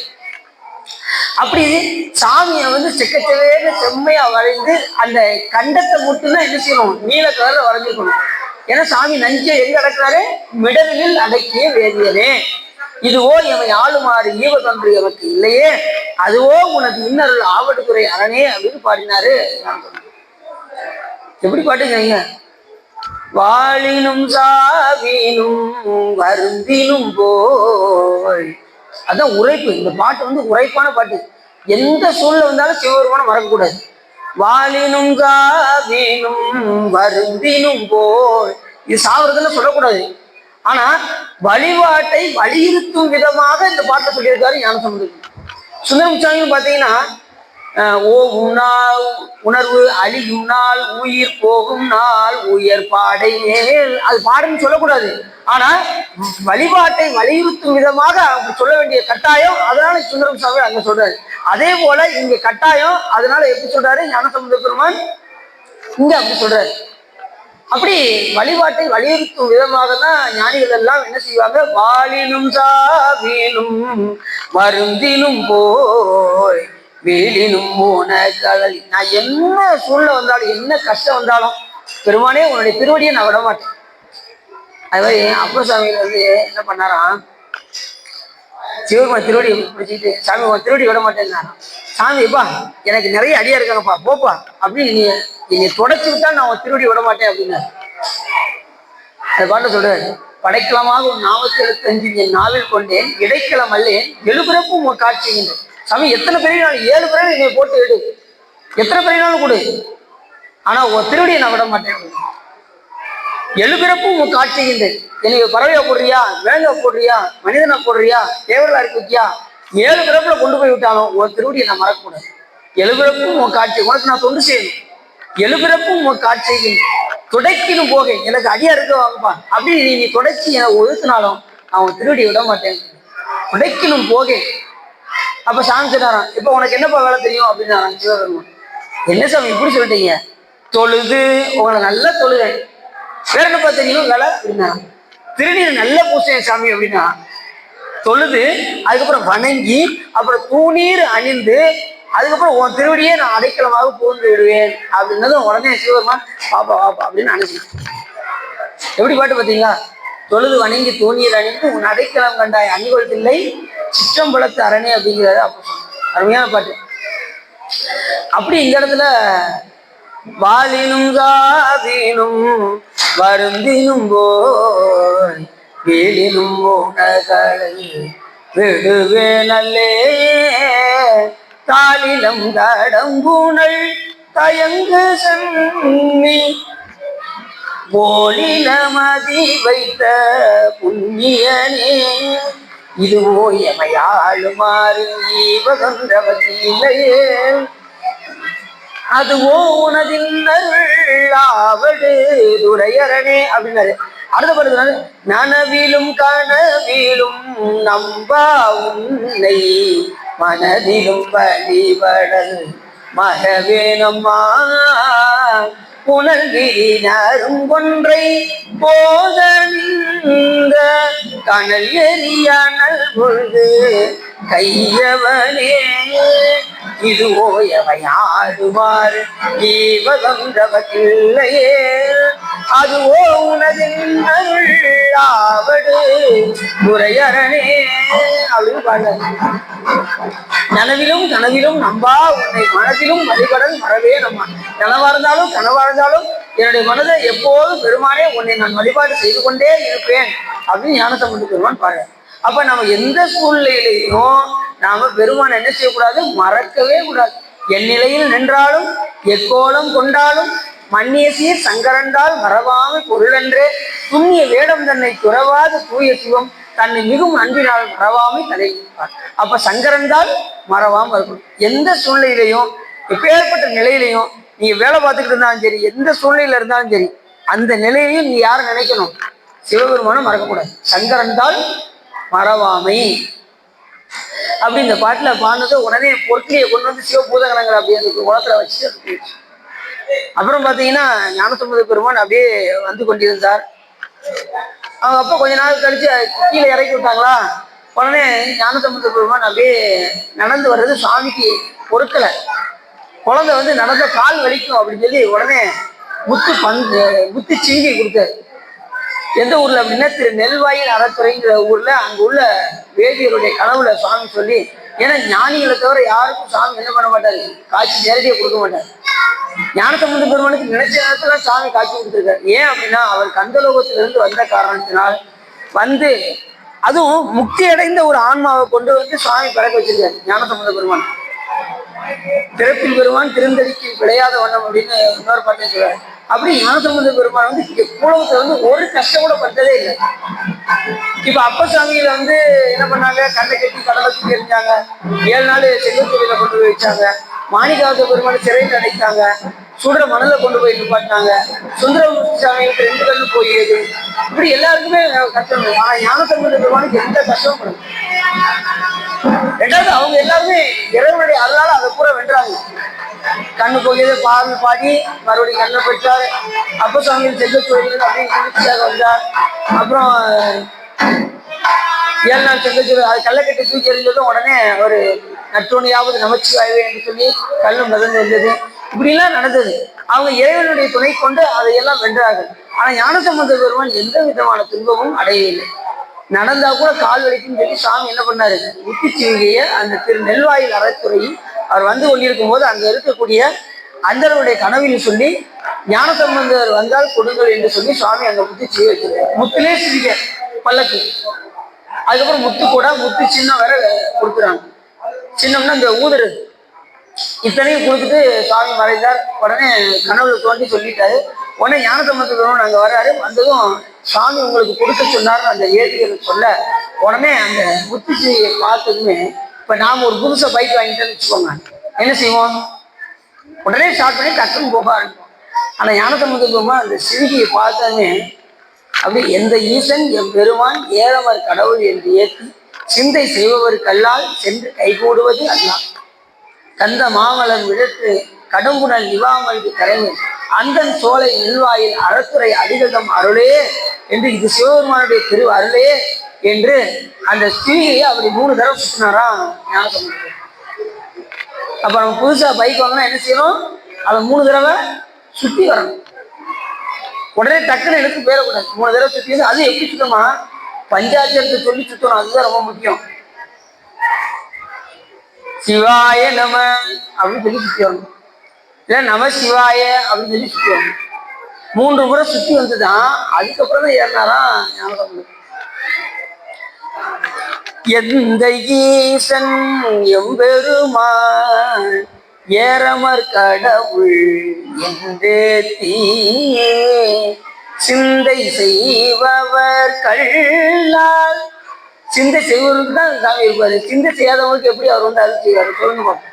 சலமிலன் சங்கரன் சார்ந்தவருக்கு அல்லால் நலமிலன். அவர் சார்ந்தவருக்கு தான் நலம், சாராதவருக்கு எப்படி நலம் கிடைக்கும்? அதே போல சிந்தை செய்பவருக்கு அல்லால் சென்று கைகூடுவது அல்ல. கந்தமா மலர் மிடத்து கடுமுடன் நிவாமல் கரமேல் அந்தன் சோலை நெல்வாயில் அறத்துறையிடம் அடிகளே என்ற அந்த பதியத்தை பாடி ஞானசம்பந்த பெருமான் என்ன பண்ணாரு, அந்த சிவிகளை ஏறி உட்கார்ந்து அத்தனை அடியார்களும் அவரை அழைத்து சென்றார்கள். இப்படி ஒவ்வொரு பாடல்களும் பார்த்தீங்கன்னா அமுத வாக்கு, ஞானசம்பந்த பெருமானுடைய அமுத வாக்கு. அப்புறம் ஒரு தளத்துக்கு எப்படி போய்கிட்டு இருந்தாரு, ஒரு பெண்ணு அவருடைய அழுகுரல் கேட்டது. இப்ப ஞானிகள்லாம் கோயிலுக்கு போறதுக்கு முன்னாடி யாராவது ஒருத்தவங்க துன்பப்பட்டாங்கன்னா உடனே அந்த துன்பத்தை நீக்கிட்டு தான் எங்க போவாங்க, திருக்கோயிலுக்கு உள்ள போவாங்க. இப்ப நாமெல்லாம் ஒருத்தர் அடிபட்டு கிடந்தா நினைச்சுக்கோங்க, எனக்கு முக்கியமான கோயில் வேலை இருக்கு, நான் சாமி கும்பிட போறேன் அப்படின்னு நம்ம போவோம். ஆனா ஞானிகள் அப்படி இல்லை. ஒருத்தர் துன்பப்பட்டா உடனே அந்த துன்பத்தை துடைத்து விட்டு தான் செல்வாங்க. அப்படி அவரு திரு மருகன் என்ற தளத்துக்கு செல்லும் போது அங்கே ஒரு பெண்ணுடைய அழுகுரலை கேட்டார் ஞானசம்பந்தர். போய் ஏன் அழுகுறீங்க அப்படின்னு கேட்டதும் உடனே நாளைக்கு விடிஞ்சா இவர் நான் திருமணம் முடிக்க போறேன், ஆனா இன்று அவர் பாம்பு தீண்டி இறந்து கிடக்கின்றார், என்னால தொட்டு கூட என்ன செய்ய முடியல, அழுக முடியல அப்படின்னு அந்த பெண் அழுதார். அந்த காலத்துலலாம் கல்யாணம் முடிச்சா நினைக்க மாட்டாங்க, கல்யாணம் முடிக்க முன்னாடி தொட மாட்டாங்க ஆண்மகனை. இப்ப வந்து நிச்சயம் பண்ணிருக்க கூட மாட்டாங்க, தோல்ல கை போட்டு தெரிஞ்சுவாங்க தெருவில் போய்கிட்டு. அப்படி நிலவெல்லாம் ஆயிடுச்சு. அப்படிதான் நடக்கு. அந்த காலத்துல தொட முடியலன்னு அந்த அம்மா ரொம்ப வருத்தப்பட்டாங்க. உடனே ஞானசம்பந்த பெருமான் அப்படியே பார்த்தாரு. உடனே பெண்ணுடைய அழுகுரல் பெருமான் அப்படி பார்த்தாரு, இந்த பெண்ணை பார்த்தாரு. இந்த பெண்ணுடைய அழுகுரல் பெருமானே உனக்கு கேட்கவில்லையா, எப்படி அழுகுறா, சடையா எனுமாள் சரண்யனுமாள் விடையாயனுமாள் வெறுவாவினுமாள் மடையார் குவளை மலரும் மருகள் உடையாய்தகுமோ இவள் உள்வெளிவே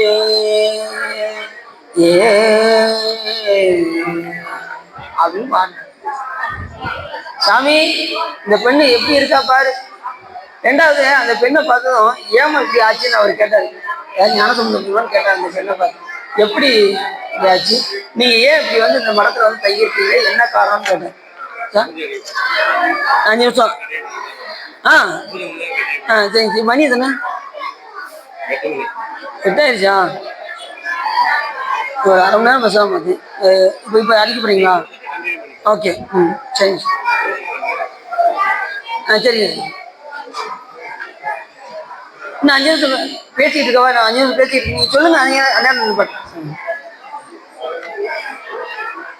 அப்படி இந்த பதியத்தை பண்ணாரு. சடையா எனுமாள் சரண்யனுமாள் விடையாயனுமாள் வெறுவாவினுமாள் அப்படின்னாரு. இப்ப எப்படி நடந்ததுன்னு கேட்டாரு. உடனே அந்த பெண்ணு சொன்னா, எங்க அப்பாவுக்கு 7 பொம்பளை பிள்ளை. அந்த பெண்ணு சொல்றா, 7 பொம்பளை பிள்ளை. எங்க அப்பா கூட இருக்கக்கூடிய இந்த இப்ப இறந்து கிடக்காரே, இது வந்து எங்களுடைய மாமா. இவருக்கு கட்டி கொடுக்குறேன்னு சொல்லி மூத்த பொண்ணுல ஆரம்பிச்சு ஒவ்வொரு பொண்ணையும் கட்டி கொடுக்குறேன்னு சொல்லி எங்க அப்பா என்ன பண்ணிட்டாரு, ஏமாத்திட்டாரு. இந்த அப்பா வந்து முதல் பொண்ணை கட்டி கொடுக்கும்போது இவர்கிட்ட சொல்றாரு, மாப்பிள்ள நீங்க கவலைப்படாதீங்க மாப்பிள்ள, மூத்த பொண்ணு உங்களுக்கு தான் அப்படின்னு முதல்ல சொன்னாரு. உடனே இவரு சரி ரொம்ப தைரியமா இருந்தாரு. சரி பரவாயில்ல, மூத்த பொண்ணு நம்ம கொடுக்குறாங்க தைரியமா இருந்தாரு. அந்த நேரத்துல உள்ள இருந்து ஒரு சவுண்டு மட்டும் அந்த அம்மா வீட்டுக்குள்ள உட்காந்துட்டு புரியுதா புரியலையா அப்படின்னு அந்த அம்மா உள்ள இருந்து சவுண்ட் விட்டாங்க. உடனே ஒரு வசதியான இடம் வந்ததும் உடனே இந்த பெண்ணை உடனே மாப்பிள்ள மூத்த பொண்ணு இல்லை, இன்னும் நமக்கு 6 பொண்ணு இருக்கு, 2வது பொண்ணு உங்களுக்கு தான், இப்படி சொல்லி சொல்லி சொல்லி சொல்லி ஒவ்வொரு பெண் குழந்தையாக கெட்டி கொடுத்தார். கடைசியாக அந்த 7வது பொம்பளை பிள்ளை இருக்கு பாருங்க, அது பார்த்தது அப்பா கெட்டி கொடுக்குற மாதிரி தெரியல, நாம கடத்தி கொண்டு போயிட வேண்டியது அப்படின்னு அந்த பையனை கூப்பிட்டு ஓடிட்டு ஓடி போய் மண்டபத்துல தங்கி இருக்கும் போதுதான் இந்த பையனை பாம்பு தீண்டியதும் அந்த அலுவலர் கேட்டதும் ஞானசம்பந்த பெருமான் என்ன விஷயம் கேட்கும்போது இந்த கதையை எடுத்து சொல்ல, உடனே இந்த பதியத்தை ஞானசம்பந்த பெருமான் பாட, உடனே அந்த பாட்டில் சொல்றாரு, பெருமானே எப்படி அழுகிறா, சிந்தாய்கிறா, சிவனேங்கிறா, முந்தாய்கிறா, முதல்வா அப்படிங்கிறா, இப்படிலாம் சொல்லி அழுகிறாளே, உன்னுடைய கூக்குரல் உனக்கு கேட்கவில்லையா? சிந்தாய் எனுமாள் சிவனே எனுமாள் முந்தாய் எனுமாள் முதல்வா எனுமாள் கொந்தார் குவளை குளவும் மருகள் எங்காய் தகுமோ இவள் ஏசரவே. இப்படிலாம் அழுகிறாளே, இந்த குரல் உனக்கு கேட்கவில்லையா அப்படின்னு சொல்ற. ஒரு 5 நிமிஷம் பூஜை முடிஞ்சது.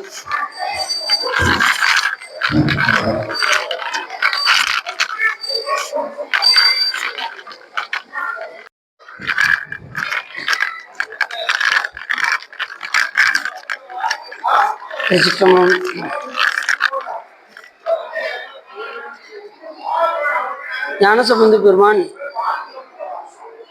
பல தலங்களாக சென்று பெருமானுடைய அந்த பெருமைகளை அருளிப்பாடுகளை எல்லாம் ஒவ்வொரு தலங்களாக சென்று பெருமானுடைய புகழை பாடி வந்தார். அது மாதிரி ஒவ்வொரு உயிருக்கு கஷ்டம் துன்பம் என்றால் அதை நீக்கிவிட்டு திருக்கோயிலுக்கு சென்று வழிபாடு செய்வார். அவருடைய திருவாக்கிலிருந்து வந்த பாடல்கள் எல்லாம் அவ்வளவு அருமையாக உள்ளன. ஏனென்றால் பெருமான் பாட வைக்கின்றார் ஞானசம்பந்த பெருமான். அப்படி வழிபாடு செய்து கொண்டிருக்கும் போது அப்பர் சுவாமிகள் சந்திக்கின்றார். ஞானசம்பந்த பெருமானை சந்திக்கும் போது, சிந்தை இடையரா அன்பும் திருமேனில் தன்னில் அசைவும் கந்தை மிகையாம் கருத்தும் கையில் உளவார படையும் பந்திலி கண்ணீர் மலையும் வடிவில் பொலி திருநீரும் அந்தமில்லா வேடத்து அரசும் வந்து எதிர் அணைய என்று சொல்வதற்காங்க ஞானசம்பந்த பெருமானுடைய திருவடியில் அப்பர் சுவாமிகள் வீழ்ந்தார். இவருக்கு வயசு 70, ஞானசம்பந்த பெருமானுக்கு வயசு அந்த நேரத்துல 3 வயசு தான். அப்படி பாதத்தை விழுந்ததுமே உடனே ஞானசம்பந்த பெருமான் அவர் கையை 2ஐயும் பற்றி கொண்டார். இப்ப நாம என்ன சொல்லுவோம்னா, பெரிய ஆள் காலில் தானே சின்னவங்க விழுவாங்க, சின்னவங்க காலில் எப்படிங்க பெரியவங்க விழுவாங்க அப்படிலாம் நம்ம நினைப்போம். ஆனா சைவத்தை பொறுத்த அளவுக்கு சிறியவர்களாக இருந்தாலும் கூட விபூதி ருத்ராட்சம் தரித்தால் நாம அழகாக என்ன செய்யலாம், விழுந்து அவர்களிடம் ஆசீர்வாதம் வாங்கி கொள்ளலாம். எவரேனும் விளையாடத்திட்ட திருநீரும் சாதனமும் கண்டால் உள்கி ஓராதே அவரவரை கண்டபோதே உகந்தடிமை திறம் நிறைந்து இவர் தேவர் அவர் தேவர் என்று 2 ஆட்டாது ஈசன் திறமே பேணி கவராதே தொழும் அடியார் நெஞ்சினுள் கன்றாப்பு நடுதலியை காணலாமே என்று சொல்வதற்காங்க. அந்த அளவுக்கு நம்ம வழிபாட்டில் மட்டும்தான் எல்லாரும் ஒண்ணுதான், அடியார்கள் அத்தனை பேரும் ஒண்ணு. இவங்க பெரியவங்க இவங்க சிறியவங்க அப்படிங்கிற கணக்கே கிடையாது. யாராக இருந்தாலும் சரி விபூதி ருத்ராட்சம் தரித்தால் எல்லா அடியார்களும் ஒண்ணுதான். அது மாதிரி பாத்தீங்கன்னா 63 நாள் இவங்க பெரியவங்க இவங்க சிறியவங்க அப்படிலாம் கிடையாது, எல்லா பேருமே ஒரே அளவு. அதுதான் அப்பர் சுவாமிகளும் அழகா சொல்றாரு, எவரேனும் விளையாடத்திட்ட திருநீரும் சாதனமும் கண்டால் உள்கி ஓராதே அவரவரை கண்டபோதே உகந்தடிமை திறம் நினைந்து இவர் தேவர் அவர் தேவர் என்று 2 ஆட்டாது அப்படி வேதம்லாம் பார்க்காம ஈசன் திறமையை பேணி கவராதே தொழும் அடியார் நெஞ்சினுள் கன்றாப்பு நடுதலியை காணலாமே என்று அற்புதமாக பாடுகின்றார். அப்படி பல தலங்களுக்காக சென்று வந்தார். எல்லா பேருக்கும் திரு கொடிமாட செங்கொன்று வந்தார். அங்கே கூட வந்த அடியார்களுக்கெல்லாம் ரொம்ப வெயிலினால் ஜுரம் வந்தது. உடனே அந்த பெருமானை நோக்கி ஞானசம்பந்த பெருமான் அவ்வினைக்கு வினையாம் என்று சொல்லும் அவிதறிவே உய்வினை நாடாது இருப்பதும் உண்டமக்கு ஊனமன்றே கைவினை செய்து எம்பிரான் கடல் போற்றுதும் நாமடியோ செய்வினை வந்து எமை தீண்ட பெறா திருநீல கண்டம் என்று பதிகம் பாடினார்.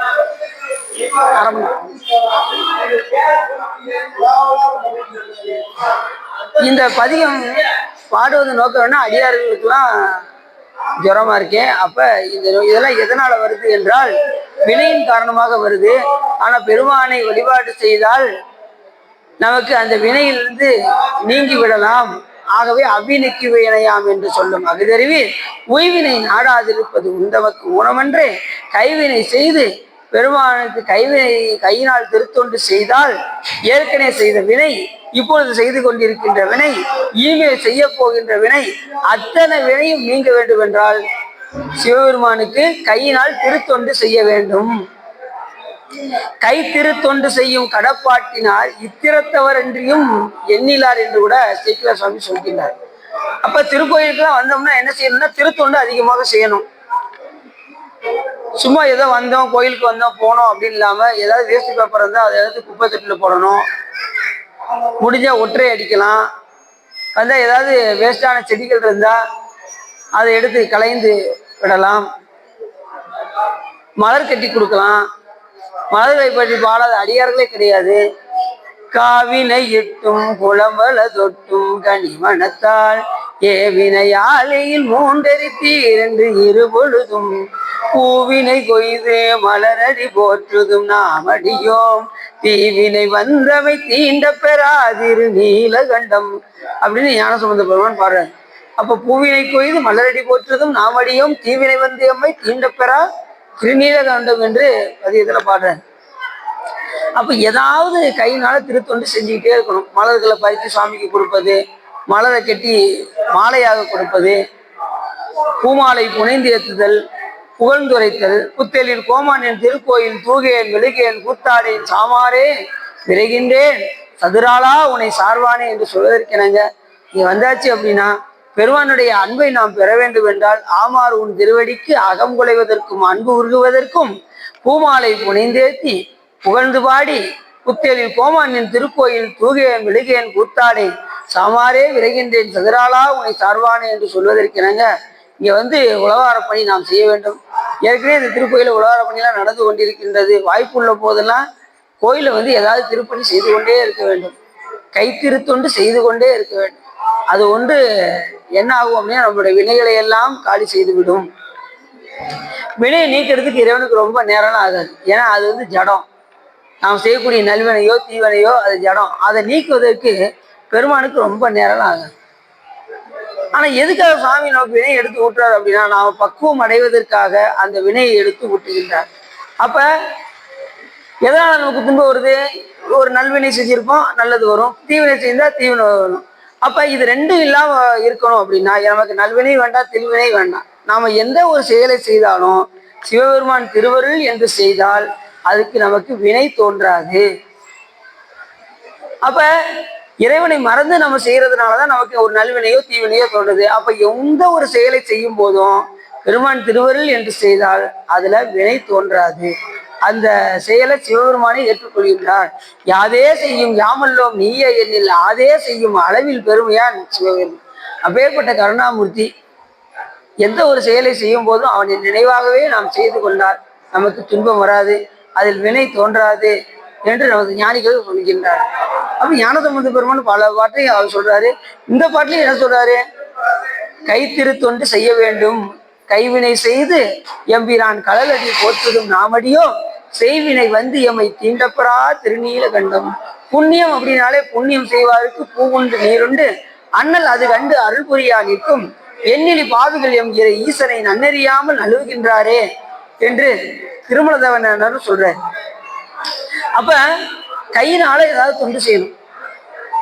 அதுல ரொம்ப முக்கியமான சிவப்புண்ணியம் என்னன்னா மலரை பறிச்சு சுவாமிக்கு மாலையா கட்டி கொடுக்கும். பூவும் நீரும், பூவோடு சேர்ந்த நாரும் வணங்குவாங்க. அது மாதிரி பூவோடு நீரும் சேர்ந்து சுவாமிக்கு நித்தலும் பறித்து அதை தண்ணீரில் அலசி நாம பெருமானுக்கு சாத்த வேண்டும். அப்படி செய்தால் சிவபெருமான் என்ன பண்ணுவாராம், அண்ணல் அது கண்டு அருள் புரியா நிற்கும் எண்ணிலை பால்கள் என்கிற ஈசனை நன்னறியாமல் அழுகின்றாரே என்று அழகாக சொன்னார். இப்படி நாம் ஏதாவது திருத்தொண்டு செய்து கொண்டே இருக்க வேண்டும் தான் இந்த பாட்டுல பாடுறாரு. அப்படி அவ்வினைக்கு இவ்வினையாம் என்று சிலர் பார்த்தீங்கன்னா சோசியல் சொல்லிட்டாருங்க, நான் ஒரு 10 நாள் வேலைக்கு போகக்கூடாதுன்னு நான் நினைக்கிறேன், அப்படிலாம் எல்லாம் நடக்கிறதாங்க நடக்கும் அப்படின்னு சொல்லி உட்கார்ந்துகிட்டு இருக்காம இந்த பிறவிக்கு வந்தாச்சு, இது எப்படி ஓய்வு அடைய வேண்டும் என்பதை அறிந்து இறைவனுக்கு திருத்தொண்டு செய்து இந்த பிறவியிலிருந்து நாம் நீங்கிக் கொள்ள வேண்டும் என்று ஞானசம்பந்த பெருமான் இந்த பாட்டுல அழகா பாடுறாரு. அவ்வினைக்கு இவ்வினையாம் என்று சொல்லும் மகுதறிவி உய்வினை நாடாது இருப்பதும் உண்டவர்க்கு ஊனமன்றே கைவினை செய்து எம்பிரான்களல் போற்றுதும் நாமடியோ செய்வினை வந்து எவை தீண்ட பெறா திருநீல கண்டம் என்று பதிகம் பாடுறாரு. ஞானசம்பந்த பெருமானும் திருநாவுக்கரசு பெருமானும் ஒவ்வொரு தலங்களாக சென்று வழிபாடு செய்தார்கள். அப்பொழுது திருமறைக்காட்டிற்கு வந்தார்கள். திருவேலுமலையில் பதிகம் பாடி அங்கே இருக்கக்கூடியவர்களுக்கெல்லாம் பஞ்சத்தை போக்கினார்கள். திருமறைக்காட்டுக்கு வந்தார்கள். அங்கே பல நாள் வேதங்களால் பூட்டப்பட்ட அந்த கதவை யாரும் திறக்க முடியாத காரணத்தினால் எல்லாரும் பின்புறமாக சென்று இறைவனை வழிபாடு செய்து கொண்டிருந்தார்கள். அப்பொழுது ஞானசம்பந்த பெருமான் அப்பர் சுவாமிகளை பார்த்து பதிகம் பாடுங்கள் என்று சொன்னதும் உடனே பதிகம் பாட ஆரம்பித்தார் அப்பர் சுவாமி.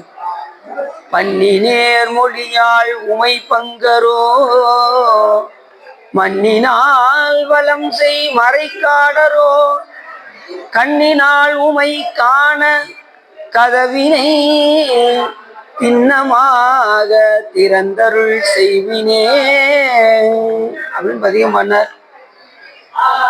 10 பாடல் பாடினதுக்கு அப்புறம் கதவு திறக்கப்பட்டது. உடனே ஞானசம்பந்த பெருமானை மூடுவதற்காக பாட சொன்னார் அப்பர் சுவாமிகள். சதுரம் மறைதான் துதி செய்து வணங்கும் மறைக்காட்டுரை மைந்தா என்ற அந்த பாடலை பாடினால் ஒரு பாடல் பாடியதுமே அந்த திருக்கதவும் தாளிட்டு கொண்டது. அப்படிப்பட்ட அற்புதங்களை எல்லாம் தன் பாடலினால் ஞானசம்பந்த பெருமான் அமுத வாக்காக நமக்கு தந்திருக்கின்றார். இங்கே இருக்கின்ற செய்தியை அங்கே மதுரையில் அங்கே ஒருவரும் திருநீர் பூசாமல் எல்லாருடைய நெற்றியும் வெற்றி நெற்றியாக இருந்தது. மன்னர் எவ்வளியோ அவளியே மக்களும் என்ற காரணத்தினால் மன்னர் சமண சமயத்தில் இருந்ததினால் மக்கள் அனைவரும் அதே சமயத்தில் இருந்தார்கள். அங்க அடியார் யாருன்னா 2 பேர் தான் அடியார்கள். ஒன்று மங்கையர்க்கரசி அம்மையார், மற்றொன்று மந்திரியாக இருக்கக்கூடிய குலச்சிறையினர். இந்த 2 பேர் தான் திருக்கோயிலுக்கு போய் சென்று வழிபாடு செய்தார்கள். மங்கையர்க்கரசி அம்மையாருக்கு ஒரு தகவல் வருகிறது. ஞானசம்பந்த பெருமான் திருமறைக்காட்டில் இருக்கின்றார் என்கின்ற அந்த செய்தியை அறிந்து குலச்சிறையினரை அனுப்பி ஞானசம்பந்த பெருமானை இங்கே வர வைக்க வேண்டும், திருநீற்றுடன் ஒடியை பரப்ப வேண்டும், மன்னர் மாற வேண்டும், அத்தனை ஞானசம்பந்த பெருமானால் முடியும் என்று குலச்சிறை நானாரை அனுப்பி வர வைக்க செய்தார் மங்கையர்க்கரசி அம்மையார்.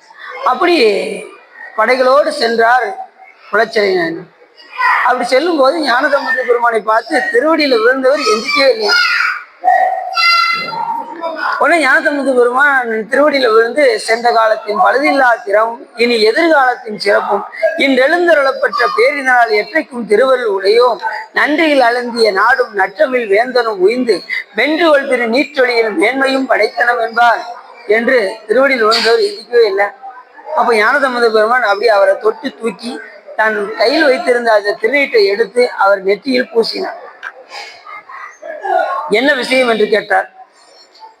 எங்க நாடே ரொம்ப சின்ன பண்ணவா இருக்கு பெருமானே, அங்கே திருநெற்றொழியை பரப்ப வேண்டும், அத்தனை பேர் திருநீர் பூச வேண்டும், சிவநாமம் சொல்ல வேண்டும் என்று கேட்டுக்கொண்டதற்கிணங்க ஞானசம்பந்த பெருமான் 16,000 அடியார்களோடு மதுரைக்கு வந்தார். அடியார்கள் புடைசூழ வந்தார். இதை பார்த்ததுமே சமணர்களுக்கு ரொம்ப பயம் உண்டு. உடனே அடியார்கள் தங்கியிருக்கக்கூடிய அந்த மடத்திற்கு தீய வைக்க நினைத்தார்கள். உடனே ஞானசம்பந்த பெருமான் பையவே சென்று பாண்டியருக்கு ஆகுக என்ற அந்த பதியத்தை பாடினார். அப்படி பதிகம் பாடியதும் உடனே கூன் பாண்டிய மன்னனாக சேர்ந்த அவருக்கு வெப்பு நோயாக வந்து சேர்ந்தது. வெப்பு நோய் வந்தது ரொம்ப தாங்க முடியாத நிலையில் இருந்தார் மன்னர். அந்த நேரத்தில் மங்கையர்க்கரசி அம்மையார் அருகில் வந்து திருஞான சம்பந்தர் வந்தால் இது நீங்கும் அப்படின்னு சொன்னதுமே பாதி வழி குறைஞ்சது போல் இருந்தது கூன்பாண்டிய மன்னன். உடனே ஞானசம்பந்த பெருமானை அழைத்து வாருங்கள் என்று கூன்பாண்டிய மன்னன் சொல்ல, உடனே ஞானசம்பந்த பெருமானை அழைத்து வந்து பார்த்ததுமே அவருக்கு அப்படியே ரொம்ப பெருவழி பாதி இன்னது போலே இருந்தது. உடனே வலதுபுறமாக ஞானசம்பந்த பெருமான் 16,000 அடியார்களோடு அங்கே இருந்தார். இடதுபுறமாக 8,000 சமணர்களும் அங்கே அமர்ந்திருக்கிறாங்க. சரி வாழ்க்கை சாமி. இடதுபுறமாக 8,000 சமணர்களும் வலதுபுறமாக 16,000 அடியார்களும் இருந்தார்கள். அப்பொழுது பதியம் பாடினார் ஞானசம்பந்த பெருமான். அங்கே இருக்கக்கூடிய மடப்பள்ளியில் இருக்கக்கூடிய அந்த சாம்பலை எடுத்து வந்து திருநீராக பூசினார். மந்திரமாவது நீரு வானவர் வேலது நீரு சுந்தரமாவது நீரு துதிக்கப்படுவது நீரு தந்திரமாவது நீரு சமயத்தில் உள்ளது நீரு செந்துவர் வாயுமை பங்கன் திரு ஆளவாயான் திருநீரே என்று அந்த திருநீற்றுடைய அந்த பதியத்தை பாடினார்.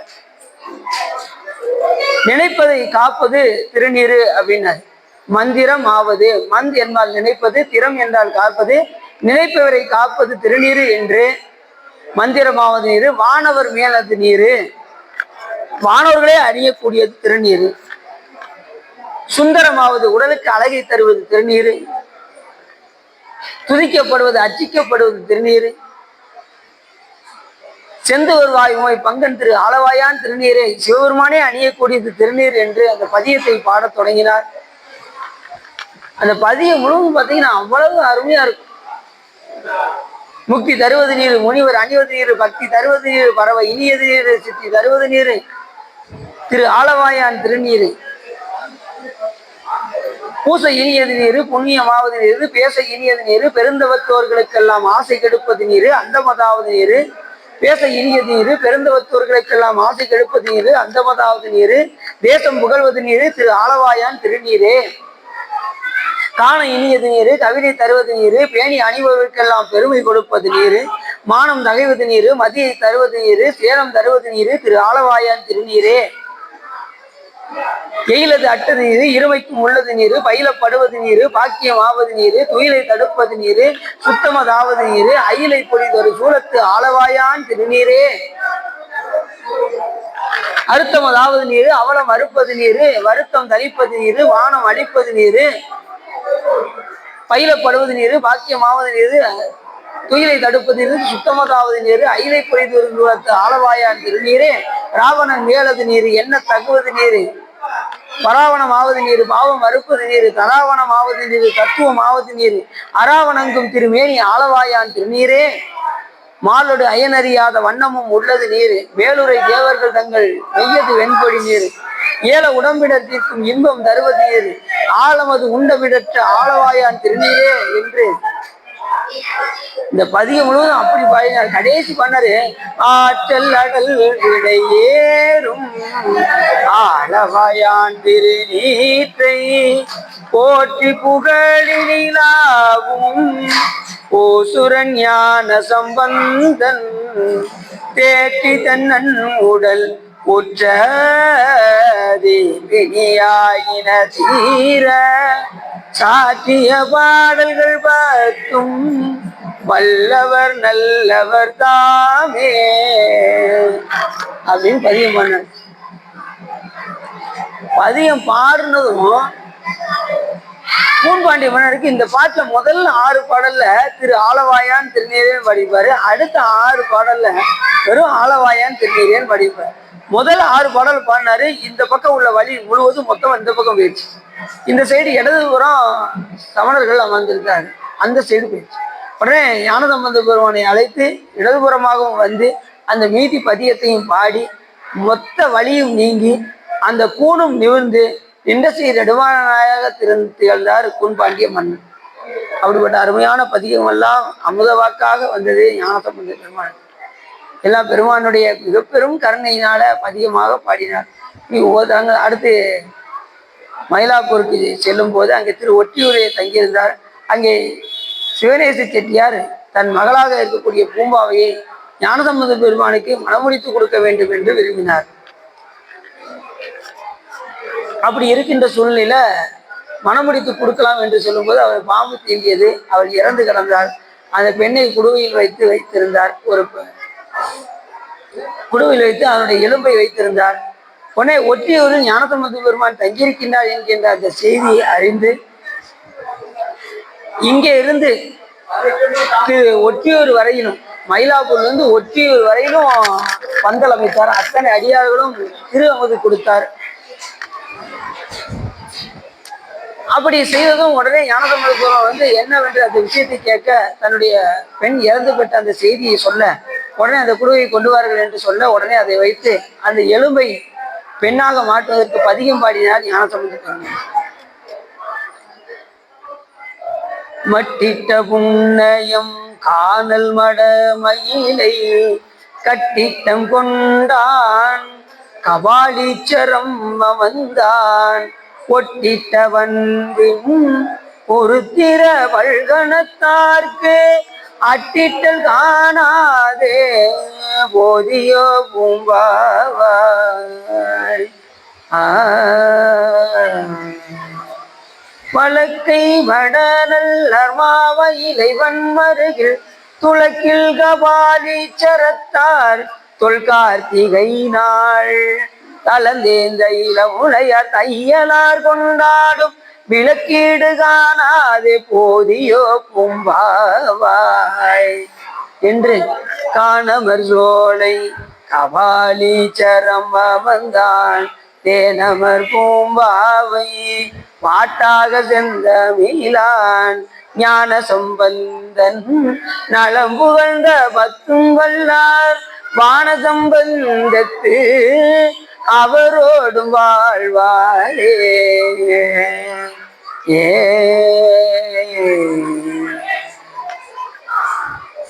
இந்த பதியத்தை பாடினாரு. அந்த எலும்பும் அப்படியே பெண்ணாக மாறி உயிரோடு வந்தது அந்த பெண். உடனே அந்த சிவநேச செட்டியார் இந்த பெண்ணை நீங்கள் மனம் முடிக்க வேண்டும் என்று கேட்டார். உடனே இதற்கு உயிர் கொடுத்ததுனால் நான் தகப்பனாருடைய ஸ்தானத்திற்கு ஆகின்றேன், ஆகையினாலே திருமணம் முடிக்காத சூழ்நிலையில் இருக்கின்றேன் என்று சொல்ல, உடனே அங்கிருந்து நீங்கி ஒவ்வொரு தலமாக சென்று பெருமானை வழிபாடு செய்து கொண்டே இறுதியாக சீர்காழிக்கு வந்தார். அங்கே இவருக்கு பெண் பார்த்தார்கள். எவ்வளவோ வேண்டாம் என்று சொன்னார். தந்தையுடைய விருப்பத்திற்காக திருமணத்திற்கு சம்மதித்தார் ஞானசம்பந்த பெருமான். அப்பொழுது தன் திருமணத்துக்கு வந்திருந்த அத்தனை பேரும் மோட்சம் அடைய வேண்டும் என்று விரும்பி காதலாகி கசிந்து கண்ணீர் வழி என்ற அந்த பதிகத்தை பாடினார். முதல்ல அந்த பெருமானை பார்த்ததும் கல்லூர் பெருமணம் வேண்டா கழுமணம் பல்லூர் பெருமணம் பாட்டின் வைத்த யாய்த்தில சொல்லூர் பெருமணம் சுடலரே தொண்டர் நல்லூர் பெருமணம் மேய நம்பானே என்ற அந்த பதிகத்தை பாடினார். பாடி மகிழ்ச்சியாக இருந்தார். உடனே திருமணத்திற்கு வந்திருந்த அத்தனை அடியார்களையும் மோட்சம் அடைய செய்ய வேண்டும் என்பதற்காக அந்த காதலாகி கசிந்து என்ற அந்த பதிகத்தை பாடினார்.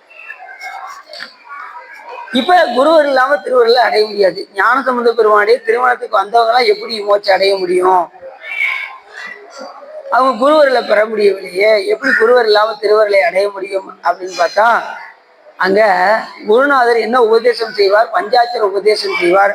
அப்படி குருவாக ஞானசம்பந்த பெருமான் இருந்து அத்தனை பேர்களுக்கும் பஞ்சாட்சர பதிகத்தை பாடி அந்த ஜோதியில் கலக்க வைத்தார் திருஞான சம்பந்த பெருமான்.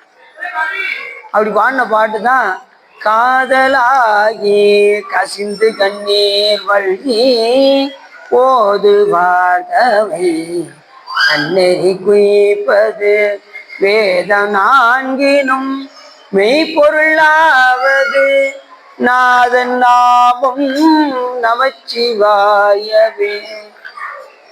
நமச்சிவாயத்தை சொல்லும் போது ஆர்வத்தோட சொல்லணும்,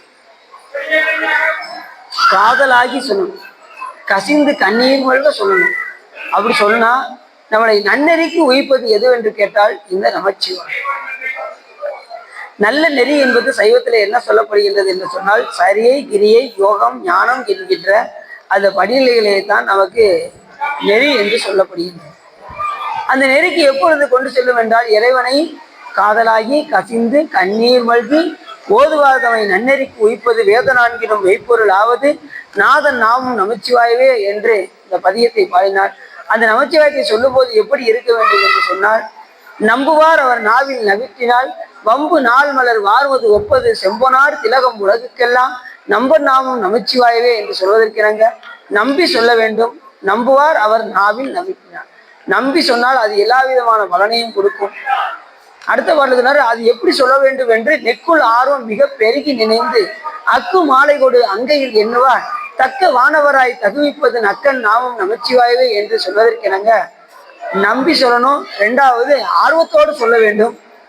நம்புவார் அவர் நாவில் நவிற்றினால் வம்பு நார் வார்மது ஒப்பது செம்பொனார் திலகம் உலகுக்கெல்லாம் நம்பன் நாமும் நமச்சிவாயவே உருகி சொல்லணும். அடுத்த சொன்னாரு இந்த நமச்சிவாயத்தை சொல்கின்றவர்கள் யமதூதரும் அஞ்சுவர் என் சொல்லால் நயம் வந்து ஓத வல்லார் தம்மை நன்னினால் நினைவும் தான் நினைவார்க்கு இனியா நெற்றி நயனன் நாமும் நமச்சிவாயவே. யமதூதரே நமச்சிவாயத்தை சொல்றவங்களை பார்த்தா அஞ்சி நடுங்குவார்கள். நமச்சிவாயத்தை யார் கூறுகின்றார்களோ அவர் பக்கத்தை வந்து வணங்கிதான் செல்வார்களே தவிர அவர்களை வந்து எடுத்து செல்ல வேண்டும் என்று விரும்ப மாட்டார்கள். அதுக்கப்புறம் பாத்தீங்கன்னா அடுத்த பாட்டுல சொல்றாரு, கொள்வாரேனும் குணம் பல நன்மைகள் இல்லாரேனும் இயம்புவர் ஆயிலின் எல்லா தீங்கையும் நீங்குவர் என்பதால் நல்லார் நாமும் நமச்சிவாயவே என்று சொல்வதற்கிறாங்க. இந்த பாட்டுல அவ்வளவு அற்புதம். எப்பேற்பட்ட கொலை செய்தவர்களும் இதுவரைக்கும் நன்மையே செய்யாதவர்களும் கூட ஒரு முறை அவர்கள் நமச்சிவாயத்தை கூறினார். இனிமேல் அந்த தவறு செய்யாமல் பார்த்து கொண்டு நமச்சிவாயத்தை நாவில் நவின்று ஏற்றினார்கள் என்றால் எல்லா விதமான அவர்கள் நலன்களையும் பெறுவார்கள் என்று பதியத்தில் பாடுகின்றார். மந்திரமன பாவங்கள் மேவிய வந்தனை அவர் தாமும் பகர்வதில் சிந்தும் மல்வினை செல்வமும் அல்குமான் நந்தினாமும் நமச்சிவாயவே. மலை போன்ற பாவங்களாக இருந்தாலும் நமச்சிவாயத்தை கூறினால் அந்த பாவங்களை எல்லாம் சிவபெருமான் அதை நீக்கி விடுவார்.